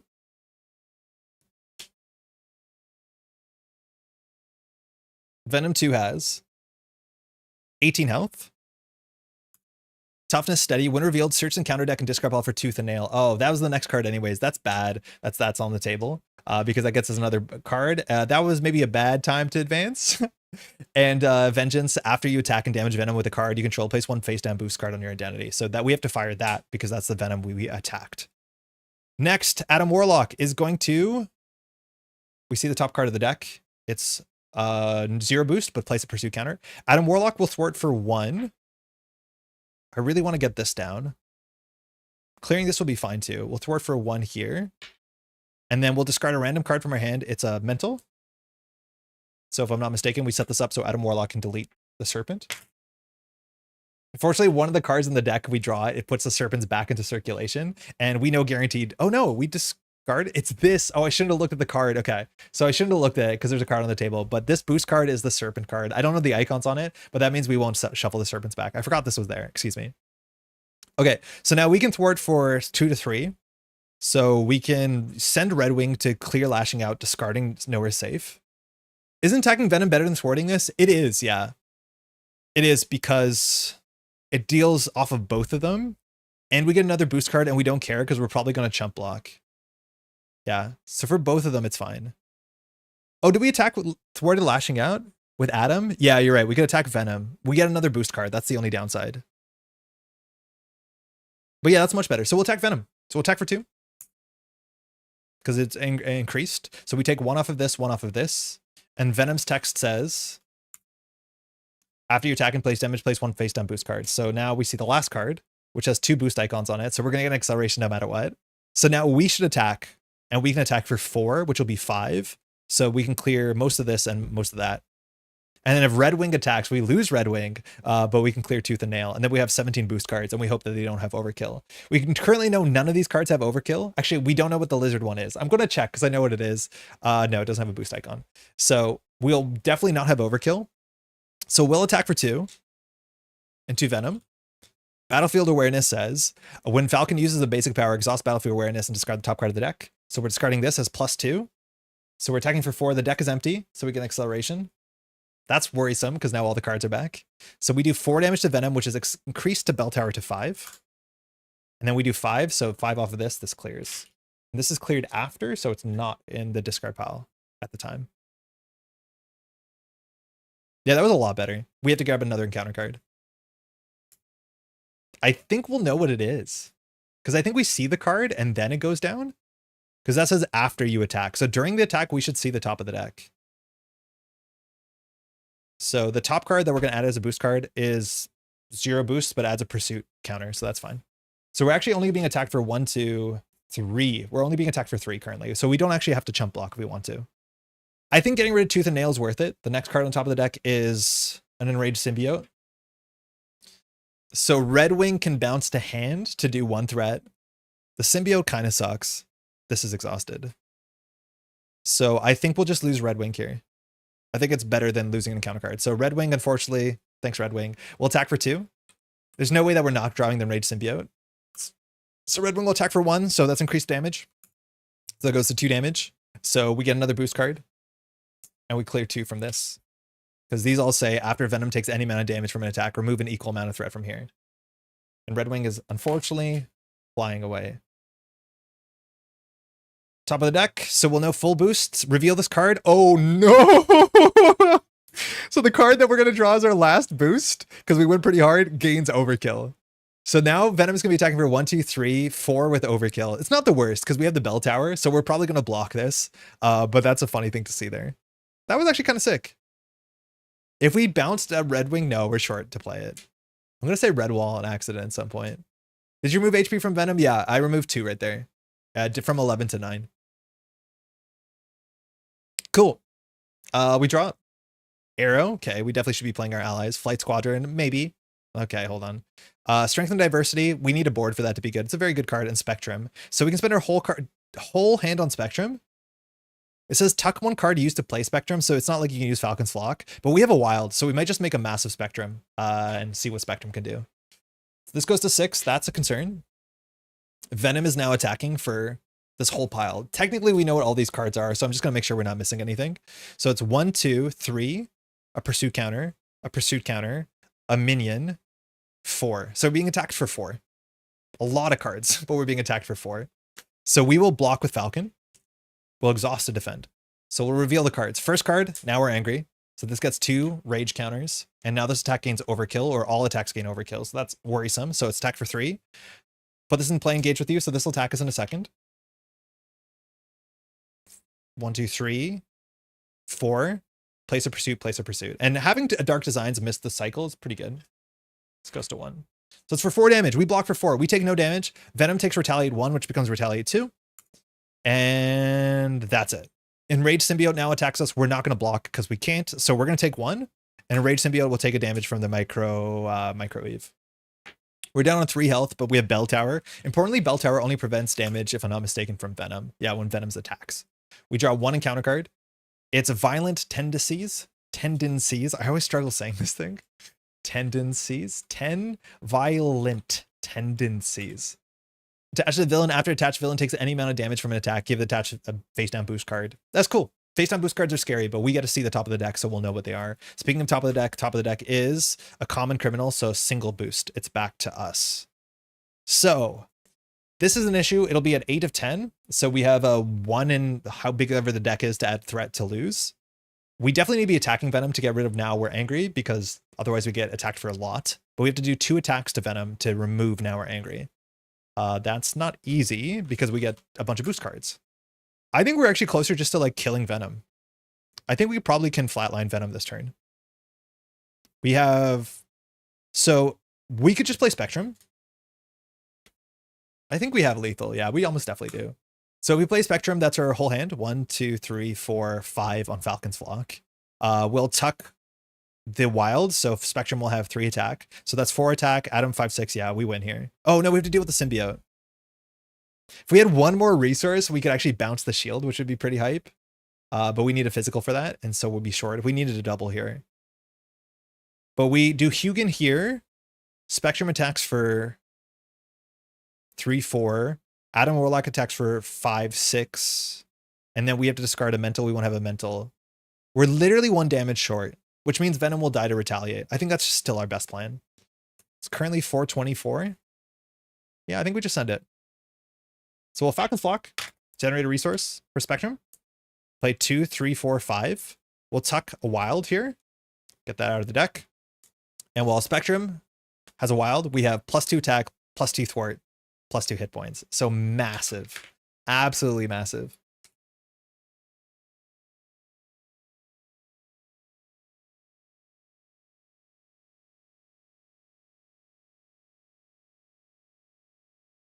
Okay, we have no cards in hand for Adam Warlock, so we still send it, I think, to end the game. So Spectrum, oh, Venom's gonna get a lot of boost cards though. We have to survive the attack. There's a chance that we don't. Actually, with Bell Tower, it's pretty likely we survive, let alone Vibranium Microwave and 4 block stat. So it says after you attack and damage Venom with a card you control, place 1 face down boost card. So Spectrum's gonna attack. Attacks for 3. It's, oh no, we have to deal with this first. So Hugin and Moonin's gonna attack for 1, defeating the symbiote.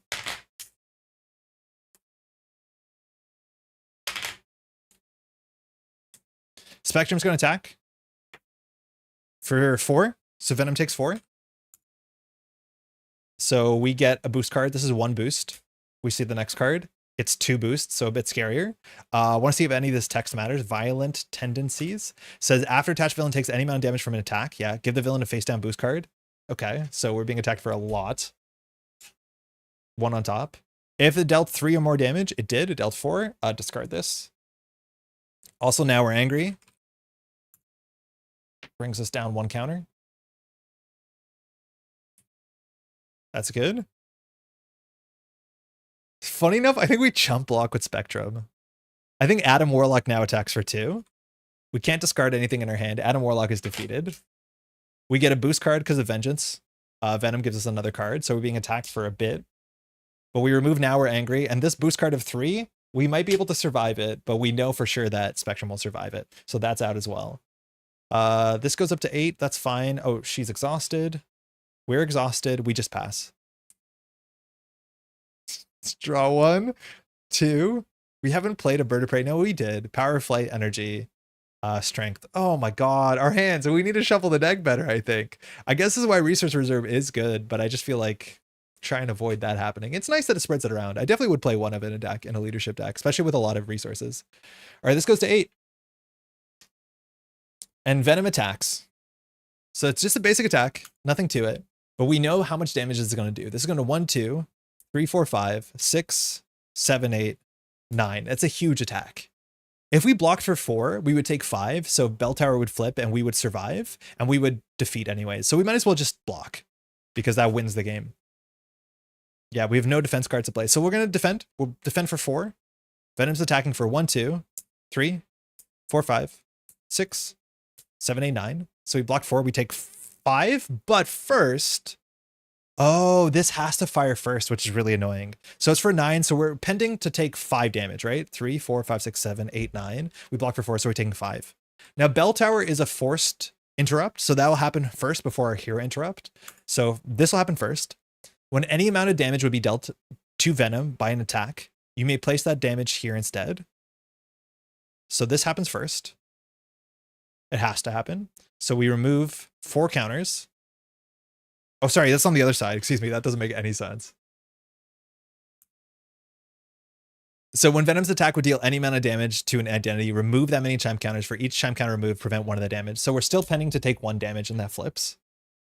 Then we can do the Vibranium Microwave, which I don't have the card art to show. And it says when Falcon would take any amount of damage, exhaust Vibranium Microwave, prevent 1 of that damage, and deal 1 damage to an enemy. So even before Retaliate, Venom is defeated. And we don't even take any damage from this 9 attack, which is pretty sick. Obviously, the Bell Tower did most of that hard lifting. Then we do Retaliate 1.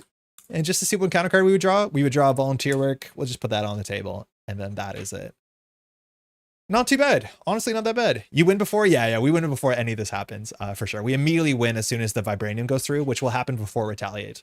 So the order is like any when damage stuff happens first, and then it's Retaliate, and then any when the villain attacks or when you defend triggers. And you just have to do the Force stuff first, the villain stuff first, and then your stuff. But Force has to go before Hero Interrupt. If it's back to us, like we have damage, which is nice. We could flip the Bell Tower, just send it, but this hand stinks. I don't know if we have time to jump down. I think our threat wasn't that good, but I also don't think we just like participated at all in any of the ally work. I think if we want to have strength and diversity in our deck, which we do, we have to prioritize getting our allies down. And we probably do just play Wingman because Cloud9 for 1 thwart's not that good. But you can exhaust Cloud9 to give everyone plus thwart and just like have a board that deals with things. Like we did not play this like a leadership deck for better or for worse. That's kind of cool. Just thinking about it. The top of the deck stuff was like fine. I do think that we picked the scenario thinking there'd be bigger boosts, but there wasn't actually that many boosts. We saw 1/3 boost all game. We managed to use it, which was nice. Like we made, I think like a 4 or 5 attack. I think we got at least 1 4 attack. But a lot of the cards are like very precon. And this is like, I wouldn't say in terms of power level of the precon, I couldn't tell you, but like it just feels bad to have 3 of your team cards, 3 Wingmans, which maybe you can play 1. I don't think you play 3. 3 copies of Resource Reserve doesn't make sense. So it's really easy to take this deck and make minor changes and already have a much better deck. And I think that's a great start. 3 Strength and Diversity, I probably wouldn't play 3. Having 3 means you want 1 as soon as possible. And I don't think you want to have 1 as soon as possible. I think it's the sort of thing that maybe you could if your deck is really good at setting up quickly. But just like having a couple more aerial allies and like having diverse ally stat, maybe that does make sense. I could see it. It's unfortunately not an aerial card, which you really want the aerial cards. Our Flock of Falcons is like really quite good, or Flock of Birds, whatever exactly it's called. This was bad. This was actually generally bad. Flipping down and having to spend resources is really hard. That is a lot. Now, the cool thing about this card might be worse than other cards, Obligations, is that we can kind of see it coming and then deal with it if we're lucky, which in that case, we were a bit lucky. That's for sure. Well, actually, no, we just drew it. It was fine. Neat. I think Resource Reserve is not bad. I just think you don't want 3 of them in your deck for sure. I wish you could play it under other people's control, which you cannot. That would be really, really hype if you could. All right, it is 4:31. At this point, we won't have time to play another game because we have to wrap up and be out of here before 5, but that's probably going to be it for today. Super excited to have all the new cards come in. That's like not a thing that I was expecting at all. So yeah, that's kind of cool. I'll be honest, I don't have anything recorded for Monday, but I'm gonna try my hardest this weekend to record some gameplay, just something simple and get it up on the channel, not a 2-hour video. Speaking of a 2-hour video, we have our playthrough through Venom Goblin, finally finishing off the campaign. It's an epic fight, but it is a pretty good fight. It's an exciting fight. That's up on the channel on Monday. So we're trying to upload something Monday mornings and then stream on Fridays. We started the stream a bit early, so if you missed the beginning, you can jump back and watch that. Apologies, we started a bit sooner. I'm not sure if we're gonna stick at 2:30, which is our current start time. We might like try and slide it a bit earlier. It might make more sense. But when you're picking up packs, it's actually a bit easier to get a bit later. Thanks for the stream. Enjoy the rest of your day. Thank you, HFT. Enjoy the weekend. For those who are watching who are Netrunner players, enjoy Vancouver Megacities or the APAC Megacities online, whatever you're getting involved in. It's a very busy weekend of Netrunner stuff. So hopefully everyone's doing well. Otherwise, we'll be trying out some of the stuff. I think I'm going to keep Winter Soldier to play next Friday. So we'll play the Precon next Friday. I might build the Precon and then I'll have a couple set cards on the side that will be like, oh, this is how I would upgrade the Precon really quickly. But yeah, I think next weekend will be Winter Soldier. This is cool though. This is definitely cool. With that, thanks so much for hanging out. We'll be back hopefully on Monday morning. Otherwise, it'll be Friday, but we'll try and get something out on Monday. Take care of yourselves. Thanks so much for hanging out and we'll see you in the next one. Where'd I put the mouse? Oh, I found it. Hope you all are doing well. Cheers.